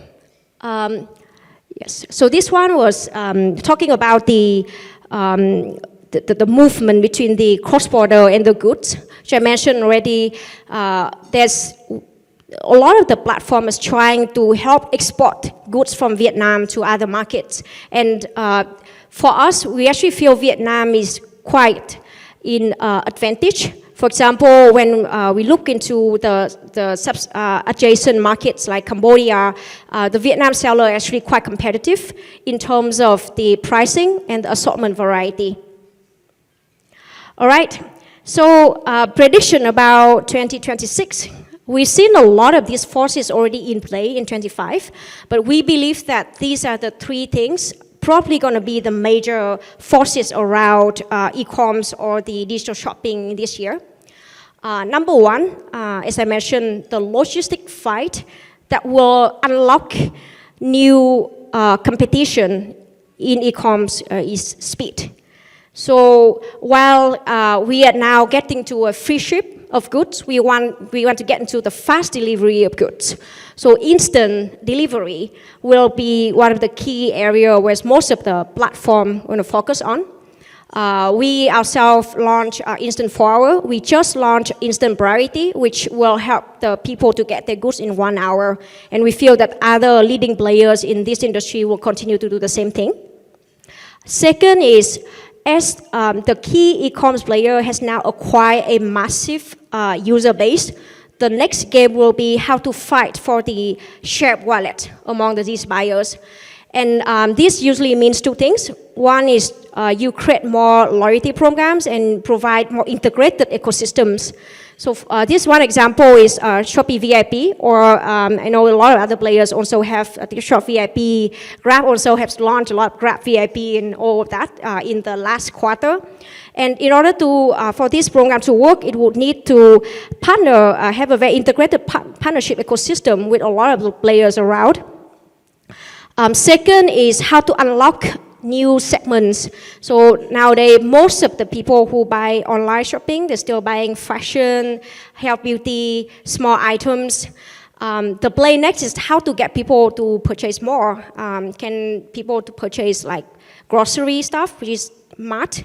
Mart is one area where, compared to Thailand or even Indo, our share of online mart is still very small. Second is heavy stuff like furniture, beds. Can you imagine buying all your new furniture in the house online? I feel that's actually the growth trajectory where the e-commerce player will have to unlock. And finally, AI. I can't believe I get through this presentation not mentioning AI until now. So being it's a tech company, AI impact is very hyped across all the players. And now if you go to all of the talks, all the main, let's say, senior management summit, AI is #1 agenda in every tech companies. And I feel all the players still trying to figure out, is there a strategic inflection point which will disrupt the industry completely? Like the 10x factor, the complete change, either the cost, the traffic, the conversion of the buyers. We feel in the short run, the AI impact on e-com digital economy is still very application focused, meaning in order to buy something, you still need to go search for it, click order, the parcel still need to be shipped to you. The application of robots or of the automated delivery is still quite far away. But the competition for AI is much deep inside in the substance. So let's say you search for something. Right now, the holy grail is how can the platform maximize that conversion by recommending the most relevant item to the buyer. So while you search something, there's a lot of AI algorithms already competing underneath. All the players are now trying to integrate AI into all the applications in terms of how to support seller to generate the marketing materials, how to select the right products, how can we also automate our own processes and operations to gain the efficiency.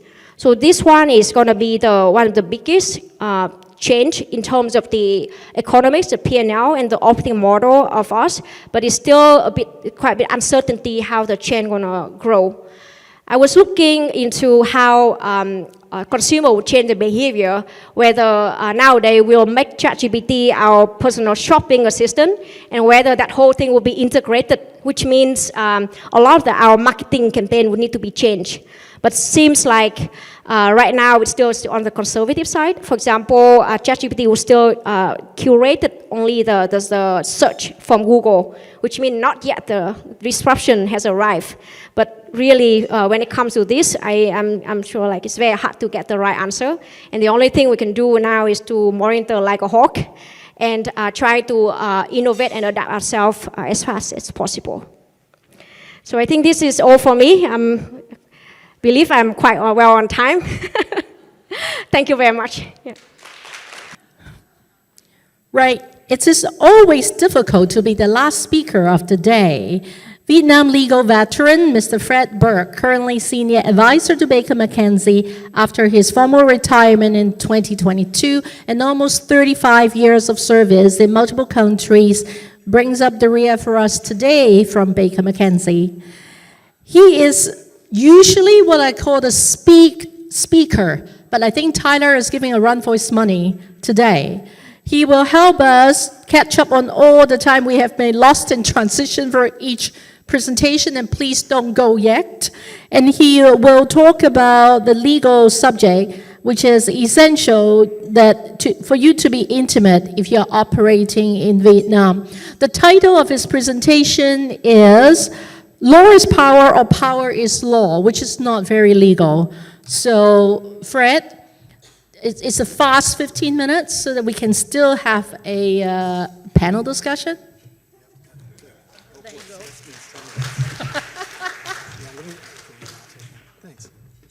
Hi, everybody. Good to see so many old friends, and I hope they'll encourage everybody else to be as forgiving in terms of when you make a presentation that's the last one of the day, everybody's looking at their watch, being called back by their office. Where are you? We need you. I hope I can make it worth your while to stay. Okay, so what am I going to talk about? Well, I'm a lawyer, and I work for a law firm, so you won't be surprised that I'm going to talk about the law. There's so much new law, however, coming out in Vietnam these days. It's just a flood. It makes the Epstein files look like just a notepad. This is really a lot of material to go through. When you talk about a law in Vietnam, the law is just the beginning of the process. It's the big picture stuff. After a law, you get the decree and the implementing circular and the official dispatches and even practice can play a role. So this is really a 30,000-foot view that I'm going to give you in terms of what's happening on the legal side. And then we'll talk a little bit about the U.S.-Vietnam trade relationship, because it does impact Canadian companies and companies from elsewhere as well. So, yeah. One thing I want to, okay, let's go this way. Yeah, there we go. Okie dokie. This is an old image from about 5 years ago, maybe 2020. And the intent for putting it or leaving it here is that most of these companies actually are not there. They've been merged or acquired just into some other company. And this is intending to really highlight the dynamic market that we have in Vietnam for companies. These are mostly small, medium-sized companies with local founders, some international investment. But the key thing is it's a constant change. Shopee itself was not a big player in 2020, but now, wow, look at that. It's just it's really impressive. So the growth and consolidation of the digital economy, largely through M&A, FDI, indirect investment on the securities exchange, it's all happening so quick, and lawyers and accountants and other professionals are really working hard as we speak to make it happen. So infrastructure development, the laws on infrastructure are complicated, especially tendering rules and construction law and et cetera, et cetera. And they're not all, when you see these laws, they're not all unidirectional in a good direction. Some things actually are step backwards. And this was why, and I'll say this several times just to remind you, it's really important for businesses in Vietnam to keep their eyes open on pending legislation, because it's not always going to change. The government always announces that it will change in the positive direction, but positive sometimes for who is another question. So you really have to keep your eyes open for these things. We've been through the restructuring of the provinces. I'm still trying to figure out what city I live in. Is it Tu Duc? Is it District 2? Is it An Phu? Is it An Khang? Is it what? I don't, everybody's sort of trying to keep up with the latest designation of our community. But I think it's settling down for An Khang for me anyway, being formerly known as Thao Dien. But the point is, the government's changing 60-some provinces into 30-some provinces. That requires everybody to just redo a lot of administrative stuff that takes up time and can mess things up if you don't get it right. There's an ongoing administrative procedure reform that's part of. That goes way back. I remember some of you probably were involved in work done on what was called Project 30. Project 30 got some USAID funding and some others to really go through and streamline the administrative procedures, and it really worked. They had a lot of purchase, a lot of buy-in from the private sector. But the problem was it was like a game of whack-a-mole. Each time you whack something down, it pops up again in another place. So I'll show you some examples of that in a minute. Okay, so the National Assembly, in its session that just concluded days ago, adopted 51 new laws. 51 new laws. Imagine any National Assembly in the world doing that in the way that Vietnam's done it. They put a lot of time and effort in working groups and meetings and one-on-one consultations with stakeholders to amend these things. A lot of them are laws that exist already and it's just amendments. But again, even if it's just an amendment, it can really affect your business and you really have to keep your eyes open. There's also, for some of you, I think it'll be interesting that there's a new extradition treaty. So it used to be that if somebody committed a crime in another country, like it was a tax dodger, or you were like not paying your alimony payments or child support, then you had to try to get an extraordinary rendition, which was extremely difficult to get from one country from Vietnam elsewhere. Here now there will be a standard procedure for grabbing people and taking them back abroad to face charges if there's a criminal case. But it's just a unique and interesting little side development that a lot of people actually have been waiting to hear. Below that, there's tax, and more tax. The GMT, the global minimum tax, is a force that Vietnam is having to deal with in its new tax incentives. Are they going to be financial in nature? If so, then they fall under this global minimum tax of 15%. So that the big manufacturing companies are having to look at that already in terms of how the new investment law, et cetera, will affect these tax incentives. There's 10 draft laws, and this is significant, 10 draft laws related to security and public order. Now you can imagine what those involve and how many police regulated activities that involves. It may be linked with the law on extradition, but the point is, I think we're looking at a government that is a lot more careful about public order and security, and we're seeing that in these draft legislation. Beyond that, though, from 5 to 7, these are draft on e-commerce, draft on AI, draft on personal data protection, technology transfer. These are all the building blocks of the modern digital economy. They're not all here, but these are all part of that. And I have to say, we've all been through how many people have got their EIDs, their electronic IDs? Raise your hand if you have. How many have actually found a way to use it? Nobody. Come on. Wait a minute. Okay, well, that's interesting. Yeah, we'll have to take that back. Laws on education, though, that's good to see that they're also paying attention to that, because they will definitely need to do all the other things they want to do. Also, in the 15th National Assembly, we had another bunch of interesting things. The intellectual property law, very important for you if you want to get patents and trademarks and copyrights and trade secrets. We're seeing more trade secret litigation now. That's being amended, and this is a case where there are differences of opinion on how much IP should be protected or liberalized in this room. Some people would like it to be free, open AI. Others would like it to be ironclad for 100 years. Copyright should last forever, but they don't. Definitely you want to make sure that the law is not, if not favorable to your business, at least doesn't hurt your business.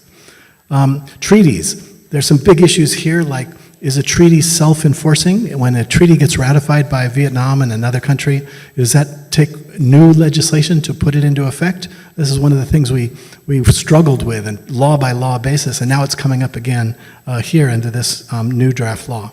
I put corruption and construction next to each other because they seem to go hand in hand. That's always a challenge in Vietnam, is to control corruption in big construction projects. So and we can see it delay big infrastructure projects like the one you've seen. Those are fantastic wish lists of infrastructure projects, but corruption can really kill it if it's not under control. So. Specialized courts for the IFC. This is one I found interesting too. The IFC, this International Financial Center here in Da Nang, what is it going to be? Everybody seems to have a different idea. But the point here is that they will have some sort of special adjudicatory mechanism to handle dispute resolution for people or services or products or contracts in the zone. So we don't know how far it's going to go. Is it going to look like an arbitration panel or something like that? But it's at least positive that they're trying to come up with a draft for the courts. Up until now, I had only seen that proposal go so far as to regulate arbitration. The idea was to have a special arbitration panel there, but Vietnam doesn't really need that. You could have an arbitration in the IFC without any legislation other than what we've got already. So that we'll see what they could do with that. So next these are laws that are in draft form, they're circulating, people are working on them. It's not too late to get your comments in, but there's some important stuff there too. It's about 30-something laws here. And remember, each law, decree, circular, official dispatches, it takes a long time. So, foreign trade management. This will be Vietnam's response to anti-dumping law, anti-dumping cases. Vietnam has its own dumping issues with other regional partners, so that might be included in that, among other things. Trading companies have been, and trading-related services have been one of the big issues for foreign investors to try to get into distribution services and be able to compete in those markets. The law on lawyers, obviously near to me. I think it's important because lawyers, accountants, some architects, a lot of the services that go into driving the economy, supporting economic development, Vietnam has been relatively open about allowing those services in. And I think it's really been good for Vietnam to allow a lot of people, some of them in this room, to help with the economic development and all the things that needed to be done with that. So hopefully the law on lawyers will continue along that spirit. One of the things we are hoping that they would do would allow Vietnamese lawyers who work for foreign law firms to appear in court. Because right now they're supposed to be separate. So you'll notice that some of the law firms, including ours, we have separate entities for the litigation versus general commercial work. It's a little bit like a barrister solicitor set up in England. But the point is, if they're separated like this, the international firms don't have quite the incentive to train people up to international standards, to take them abroad, train them there, bring them back as a world-class, litigator. So hopefully they'll be a little more open with that this time. We'll see. Maybe they'll just continue what we've got in place now. Commercial law was one of the big WTO-related laws that Vietnam put into place to, the idea was you could have a green light for everything you wanted to do in business except if there's a red light from the government. And this is embodied in the commercial law primarily because it has a lot of services. All commercial services are covered by the commercial law. And with how open it was to foreign investors, foreign service providers is a big thing. Related to the lawyer law issue, actually. Competition law, Vietnam came out with a really good competition law and had some great international backing to draft it. But you can see that when you get national champions who are near monopolies and they crush their competition, it may not be so helpful for the economy in the long run. So, as they pass this the amendments to this law, and they have had the law in place for a couple of years already, we'll see which direction they go. Is it going to be more open, or are they going to control things more? Some of the things we saw in the old law were even on competition in real estate.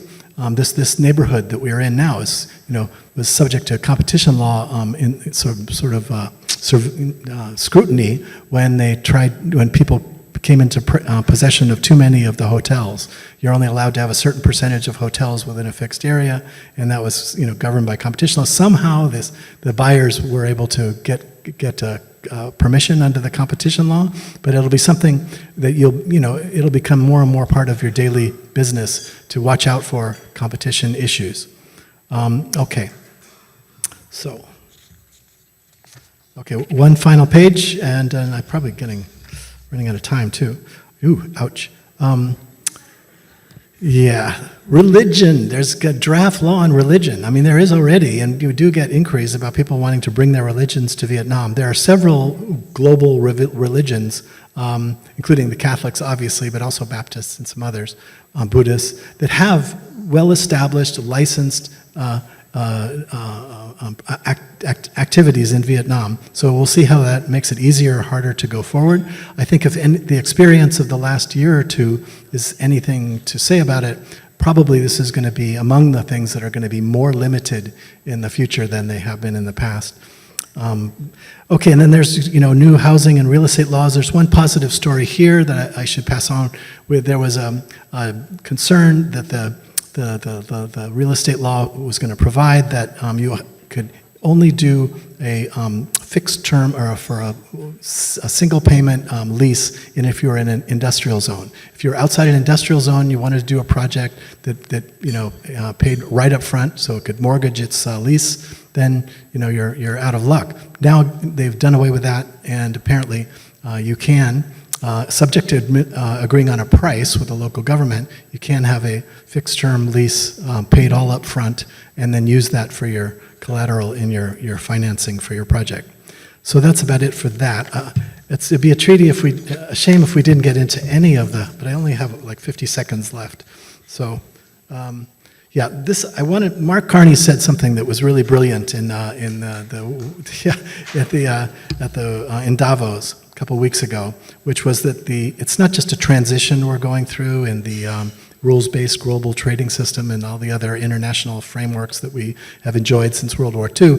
It's really a rupture. It's really deep fissures, deep cracks. It's a rupture. And as a lawyer, waking up every morning and hearing some venerable institution degraded or slandered or even destroyed, it's been a subject of great concern. How will we get back? And even if things go the way they are now for 3 more years, how will we get back to where we were just a couple of year or two ago?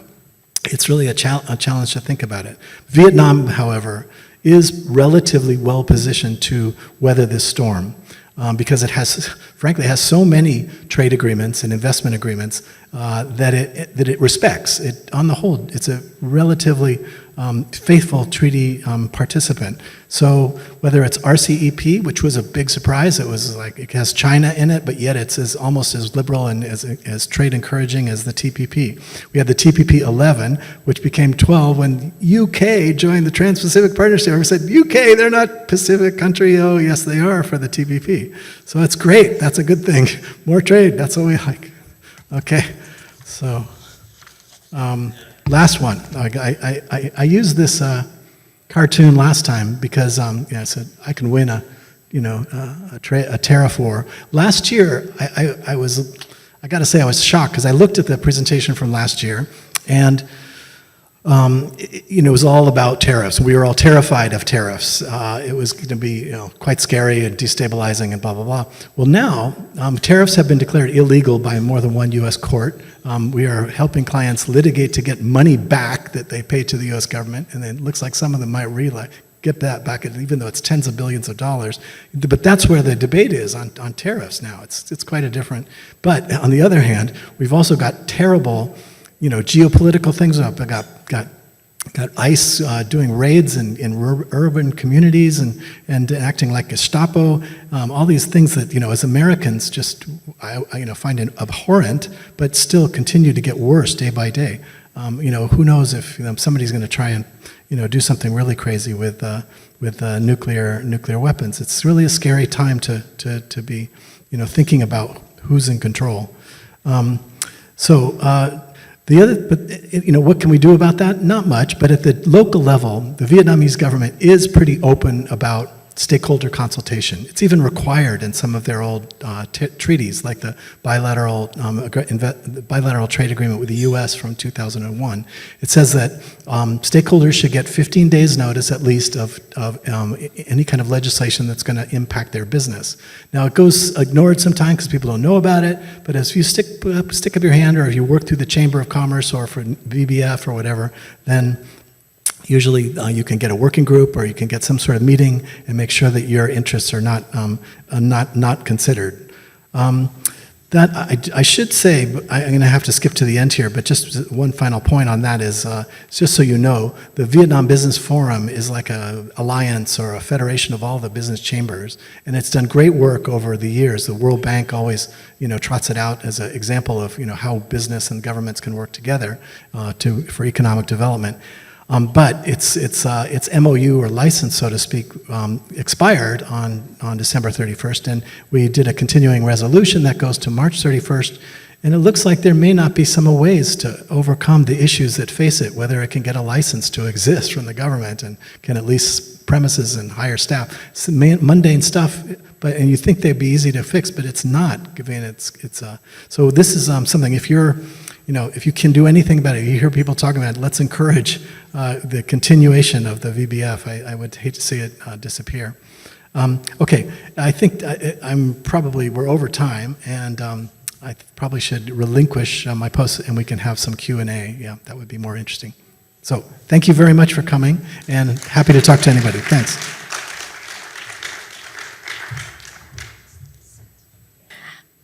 It is important we lose no more time. I hope that many of you can continue to stay. Having the impossible road to taking our speakers to the grill is Mr. David Mallet, our very own Senior Trade Commissioner from the Consulate General of Canada in Ho Chi Minh City. David has been posted to many countries before landing in Vietnam 2025 September. And thank you, panelists, for already taking your seats. And Mike is online. If he's behaving, we'll ask him questions. David, this is all yours. We will take as many questions as there are still people in the audience, and our speakers are not fleeting. So please take it away, David, and end it as you need to. Please. Thanks, Winnie. And thanks again to our panel of esteemed speakers. This was an enlightening session, to be sure. I'm sure there are questions. You don't need to hear me speak, so if you do have questions, please raise your hand. I think there are people circulating with microphones. All I ask is that if you do have a question, please identify yourself, who you're with, and who your question is directed at, unless it's directed at the whole panel. So Ralph's got his hands raised, so he doesn't need an introduction. Go ahead, Ralph. I have a question for Tyler. All the infrastructure stuff that you talked about, what was the rough total amount in value, and how realistic is it that the government can come up with those funds? Thanks, Ralph. Hi, everyone. So in terms of the total value, the government is expecting something like from 1.6 quadrillion Vietnam dong. If you divide to 27, that is about 5 to 6 billion US dollar per year for the next 5 years. So you're talking about roughly about 25 billion US dollar feasible in terms of public investment on major infrastructure. But that number can actually change. And the questions of feasibility is a big question because if you think about, let's say, massive spending on infrastructure, which is a longer term kind of assets, which is true, right? But if you were to spend it too much on infrastructure, then the returns will not come immediately. So because of that, there might be some liquidity issue in the interbank system that would eliminate the capital to flow into other areas in the economy, such as manufacturing, such as tourism, such as agriculture, the things that we're doing quite well right now. So that is something, it's a long story, but that is something that is a constraint when the government is way too focused on the infrastructure. What we at HSC thinking is that it's a right way to spend on infrastructure, but targeted spending is something that maybe they will be focusing on after the National Party Congress, which is already just finished recently. So I think the strategy is to spend on major infrastructure and leave some rooms of the credit to be put on other areas of the economy, such as manufacturing, for example. But the current one is that we think that there's a way over focused on massive infrastructure across the country, with more than 100 infrastructure projects ongoing. Yeah. Great, thank you. Any questions from the floor? I don't see any. Michael, thanks for joining us online. Really great that we enjoyed your presentation. Thanks for providing that recording. Great that you're able to join us now. A question I have, and it was making the news, there's actually two, but I'll start with the first one, is that the performance of the Vietnamese stock market was, there was getting a lot of press towards the end of last year, and there was a question that's being driven, it's up, it's doing good, but is it the case of a cart being driven by too few horses? And what is your prognosis for the market, and what are the companies you'd say to watch necessarily and to keep an eye on, and I don't mean that from a performance, but perhaps from an overvaluation sort of perspective, or, you know, that's getting a bit too hot in certain areas. Sorry, we can't hear you. I'm just wondering if we can get the volume.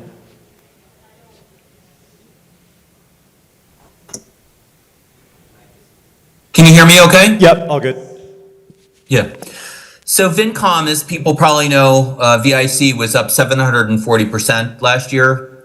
If you strip out Vincom and a few of its cousins, the index, so the index was up 41% last year. If you strip out those few Vincom stocks, then basically the index was only up around 13% last year.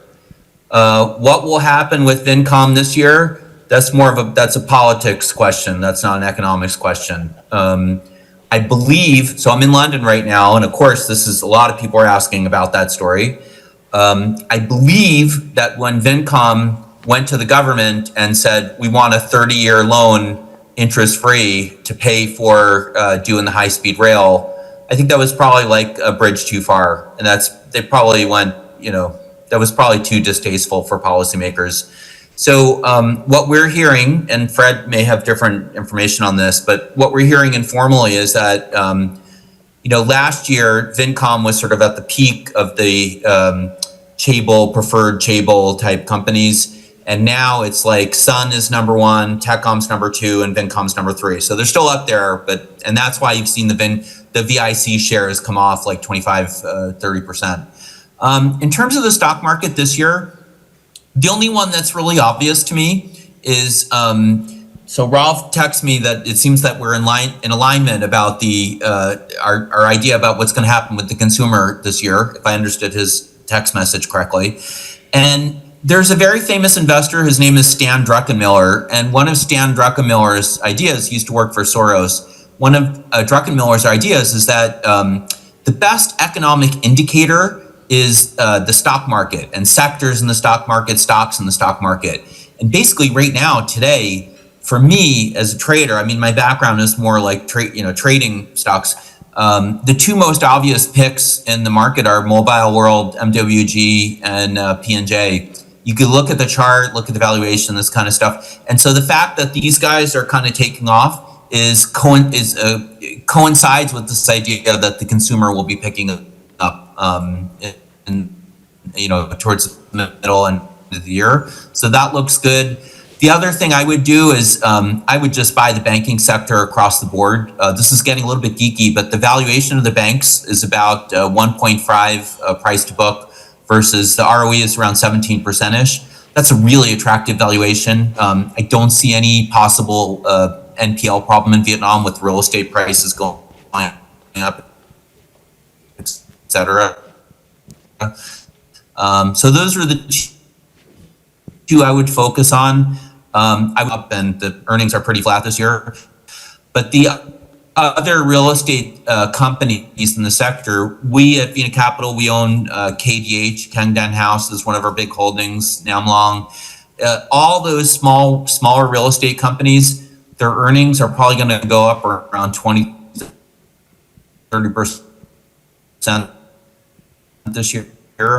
And the last thing I'll say is geeky, but when you look at real estate stocks, analysts look at what's called the discount to NAV or the discount to RNAV, kind of like fairly attractive valuation. So, okay, it's a little bit long answer to your question, but that's my thoughts of the stock market right now. Great, thanks, Michael. You broke up when you were just getting to the meaty part of the expected increases. I'm assuming you're saying 20 to 30% for the banks. Anyways, maybe we'll move on to the next question. Fred, I don't know if you want to add anything to that in the commentary and where you see it. Okay. Oh, we got a delay. Oh, no. And actually, you're breaking up right now. Wow, it's a good thing I pre-recorded my speech. How about now? Can you hear? Yeah, perfect. I better just say quickly that you must be right on the banks because... Okay, where did I get up to?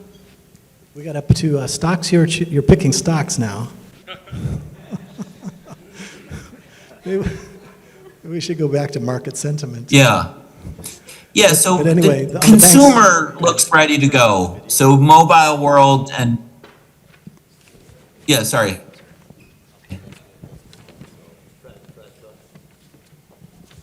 I was just going to say, you must be right on the banks because my wife says the same thing, so.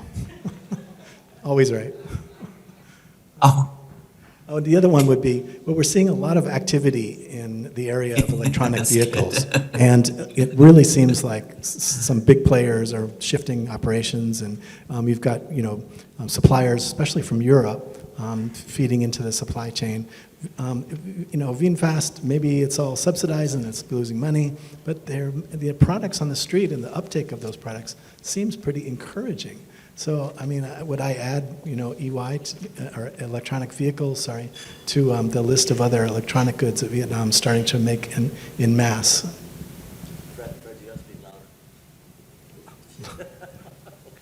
You had your chance. All right, I'm gonna ask a question. Hi, folks. My name is Cole Hickson, and I'm from Canada. Yeah, the problem for VinFast is that we're hearing that they lost. They're saying that they lost 10 billion, but we're hearing that they actually lost 20 billion. To your other point, Fred, about the electronics, I think a lot of people are looking at IDC, this industrial park, and then also GVR, which is the rubber company that's converting their rubber land into industrial park. So the easiest way to play all the FDI electronic stuff coming in is with industrial parks, basically. Right, Cole from Canada. Thank you. That awesome. This delay is incredible. When it comes to Doi Moi 2.0, what is the most exciting thing from a policy business perspective? And what do you think most investors are misunderstanding right now? This would be directed towards Tyler, and I know Michael coined the term Doi Moi 2.0 from his November 2025 Investor Summit. So if Michael or Tyler have a perspective on this, I'd be very curious. Thanks a lot. So I think for today, we didn't really have one thing I would say is, We'll just let Tyler go ahead there first, Mike, and then we'll get right to you afterwards. Yeah, thanks. Yeah. yeah. Very quick on me. I think we didn't really have enough time to actually fully touch on the strategy of Doi Moi 2.0, which is only a very small tips of the iceberg. What the major difference between the Doi Moi 1.0 and 2.0 now is actually regulatory framework. If you look at Vietnam, the growth has always been very fast in the past, easily 2 to 3 decades, but the changes in regulatory framework has not been able to keep up yet. So like Fred was mentioning, right, we were having such a huge amount of regulatory framework being improved, and that is the reason why investors, when we see like huge amounts of laws that are being addressed right now in the National Assembly, then we usually skip that part because it's very wordy and difficult to understand. But what we're seeing is for Vietnam, economics always comes second, politics come first, and the politicians right now are more into growth rather than going into stability and control, right? So we're probably gonna see 5 years of law change, and then there will be growth, and growth will be through different vehicles. So infrastructure is going to be just one of them, but there will be a lot more on businesses. Emphasis is on how the business is going to be like. If you see the decree 68. Decree 79, Resolution 79, Resolution 68 on the private sector, on the SOE, state-owned enterprises, you're probably going to see a lot more of those laws and regulation and resolutions on different areas of the economy to make sure that they unleash the growth. So the ideology will change, but before that, they need to change the regulatory framework, and they're actually doing that. You're probably going to have to wait a bit because law and regulation takes a bit of time. So you're probably going to look at about 2 to 3 more quarters before things settle. And then that is when the engine kicks in. So the 10% for this year, probably a bit difficult, but we are thinking maybe 2028, 2027, there might be a chance that we may see something like nearly to 10% GDP growth. That is our estimate. I think there's one other element call it Doi Moi, the first original Doi Moi economic renovation. It was taking Vietnam from the 163rd poorest country in the world to start to join the global economy. Today, Vietnam is part of the global economy and is actually seen as one of the potential genuine dears of the global economy.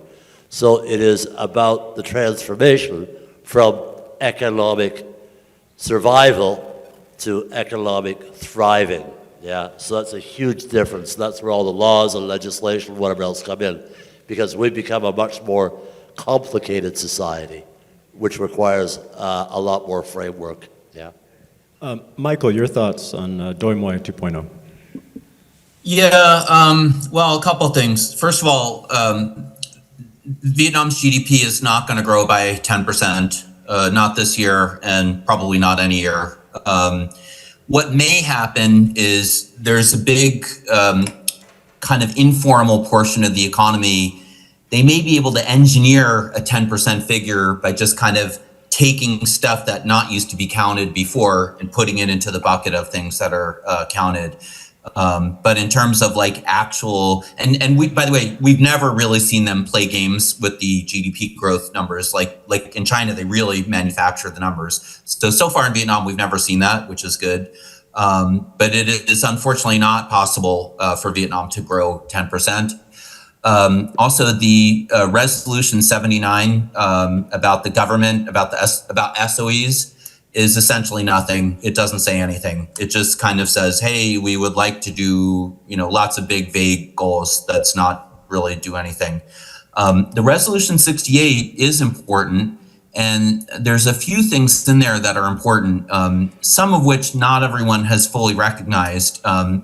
If you strip away all the minutia details about this decree, that decree, essentially what they're trying to set up is a system which will end up being a kind of a pyramid type system where a few select companies at the top of the pyramid will be empowered to negotiate directly with the government on things like land clearance. Now, if you want to, the zoning, issues are the thing that's really holds up the real estate development, really holds up the infrastructure development. Also in the power sector, that's also really issue.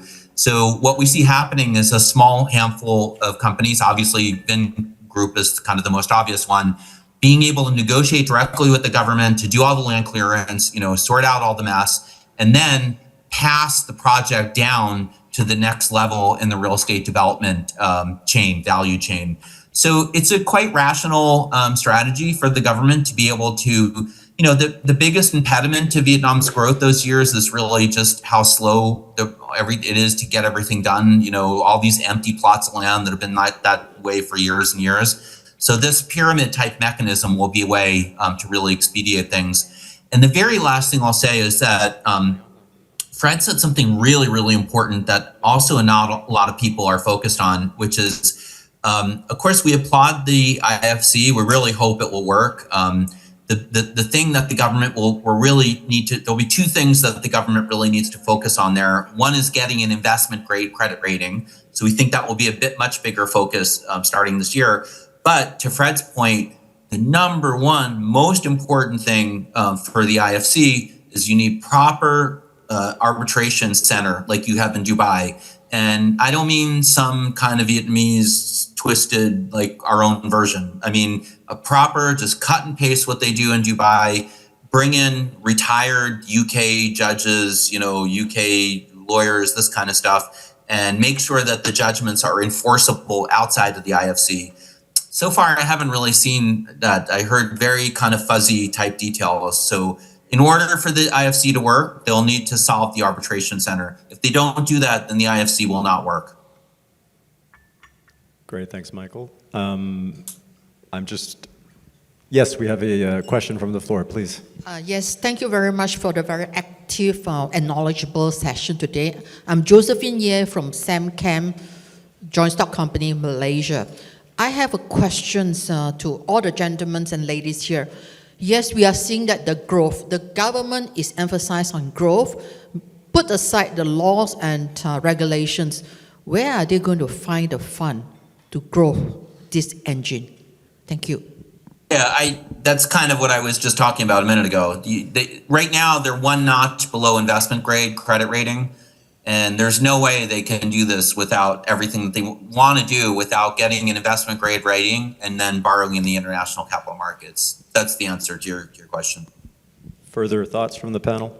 Where is the government going to get the money for these projects?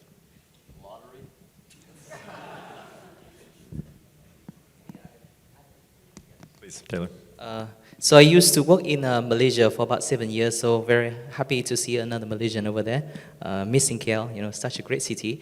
Anyways, what I'm seeing is that there's the ideology change, so the ambition is always very great, right? So when we were talking about the plan on infrastructure, it's a great ambition, so it can't be just done in 1 year or even 5 years, right? So there's always ambitions within 15 to 20 years.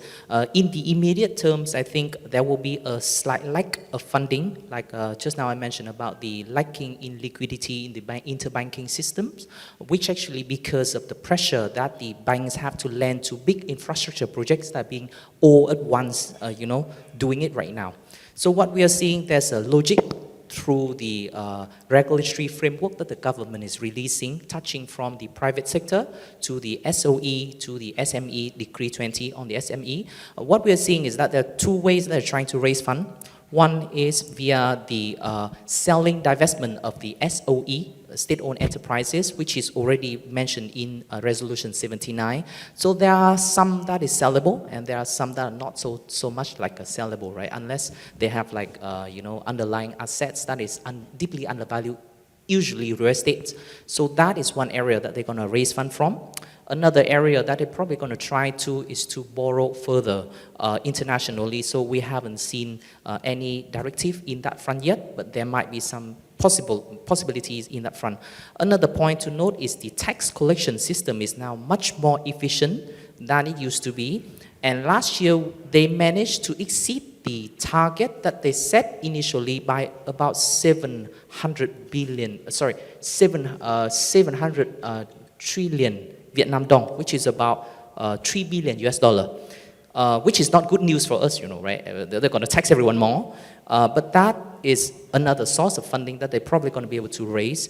And there will be gold trading floor, cryptocurrency trading floor, that they're all going to be taxed. So there will be a lot more tax base broadening in the future, and they're probably going to collect a lot more efficient via digitalization of the economy. So that is the immediate term that they're probably going to raise some funds, but I'm sure that it's not enough. So they have to eventually stagger the infrastructure investment towards more years instead of just like all at once like right now. Great, thank you. Do we have any other questions from the floor? And Chang and Sarah haven't been getting much attention here, so I'd particularly be interested if anybody has any questions directed towards them. If not, I do. Chang, it looks, from your presentation, across the real estate sector, things are looking pretty good. How are these, the property development or property purchases, how are they largely being financed, especially at the consumer level? Is this credit, or how are people buying houses? How are people buying apartments or factories or companies buying factories? Yeah. So previously, a lot of the buyer, especially for residential projects, were cash buyer because of previously, many years ago, because of the high interest rate. So a lot of cash buyers. But over the years, with lower interest rates, especially in 2025, a lot of buyers now they're comfortable to take mortgage to buy house. But the percentage of mortgage is still low in the system, especially for high-end projects. The majority of the buyer will still using equity rather than taking loan. Yeah. Thank you. I'm looking around, I don't see any hands. Sarah, you talked about AI as an increasing presence on the e-shopping platform. One thing I've always struggled with is that when I go onto one of these platforms, you see 10 products that all look exactly the same, and you're wondering there's maybe a few cents or dollars difference from them. So I'm guessing that AI is going to help consumers navigate some of that confusion, across product lines and whatnot. So I'd just love to hear your thoughts more on the incorporation of AI. I think what I've seen is a race on how to use AI.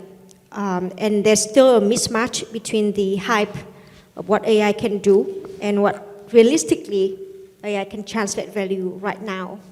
And organizations, me personally, we're struggling to translate the hype into the reality.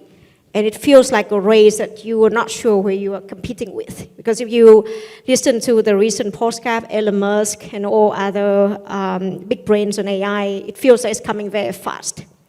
In reality, right now, I feel for the company, we first search for a realistic application that we can do it right away. So what you mentioned right now, you see the 10 product that are exactly the same.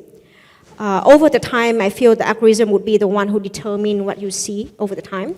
And the platform will determine which product they want to show most to the consumer, and that is based on the conversion rate, the profitability of the product, and the quality of the sellers over time. So yes, I think it would translate into a more consolidation of the product categories and the units. On the other hand, I think all companies also trying to imagine years down the road. What I mentioned was a strategic inflection point, meaning what will AI disrupt and how to stay ahead of the curve. So right now, let's talk about from experience, we're trying to find new business ideas or business ventures that is AI-based. That one, I would say it's, again, a race against time. And it feels like we're trying to do things so that we are not left behind. Yeah. The FOMO, yeah. Definitely. I don't know how we're doing for time there, Winnie, I think. Bad. Okay, so that means we got to wrap it up. All right. So I think with that, I think we'll take one more round of applause for everyone who participated on the panel here today. And Michael, thank you again for joining us from afar. Much appreciated. And thanks again to everyone. And thank you for taking the time out of your day to join us here. See you next year. Thank you, David, for moderating. I did have one more question for Ralph, and that was, Ralph, your predictions that you made last year, did they pan out this year? All right, there you go. Okay. Now, before you go, if you would just humor us and give it a show of your sentiments after the event and said whether the future looks bright as per the title of the event, then we'll take a picture and we'll make sure that we will take note in the upcoming year. I just would like to remind you that the opinions as expressed by our speakers are strictly personal sharing, and if you need to share this information publicly, please seek the consent of the specific speaker directly. Can you just put it up? You're looking good. There's some big smiles, some smaller smile. I don't see any negativity, and we'll record that. Thank you so very much. Ralph, just please don't stir the pot. It's for us. Oh. For a happy bunch. Okay, they're a happy bunch. So what is it? This is the right one, right? Wow, shoosh. I thought there's going to be another half an hour. Okay, thank you, Ralph. Thank you very much. And before I bring it to a close, I would like to bring your attention to the next CanCham event, which is the Children's Cancer Run on March 29th at the Global City, or I like to call it the Strike Out Children Cancer Run. Come run, walk, and wheel along, or just show us the money. We will not be able to erase the illness, but we can make sure no child in Vietnam fights alone. So thank you very much. We hope you enjoy the Crystal Ball Luncheon. Thank you, Park Hyatt. Thank you, the Consulate. And if I would like to invite our Consul General, Ms. Annie DeBay, to present a souvenir to all our speakers. And thank you so very much for staying till the end. Next year, I tell them to start 30 minutes earlier.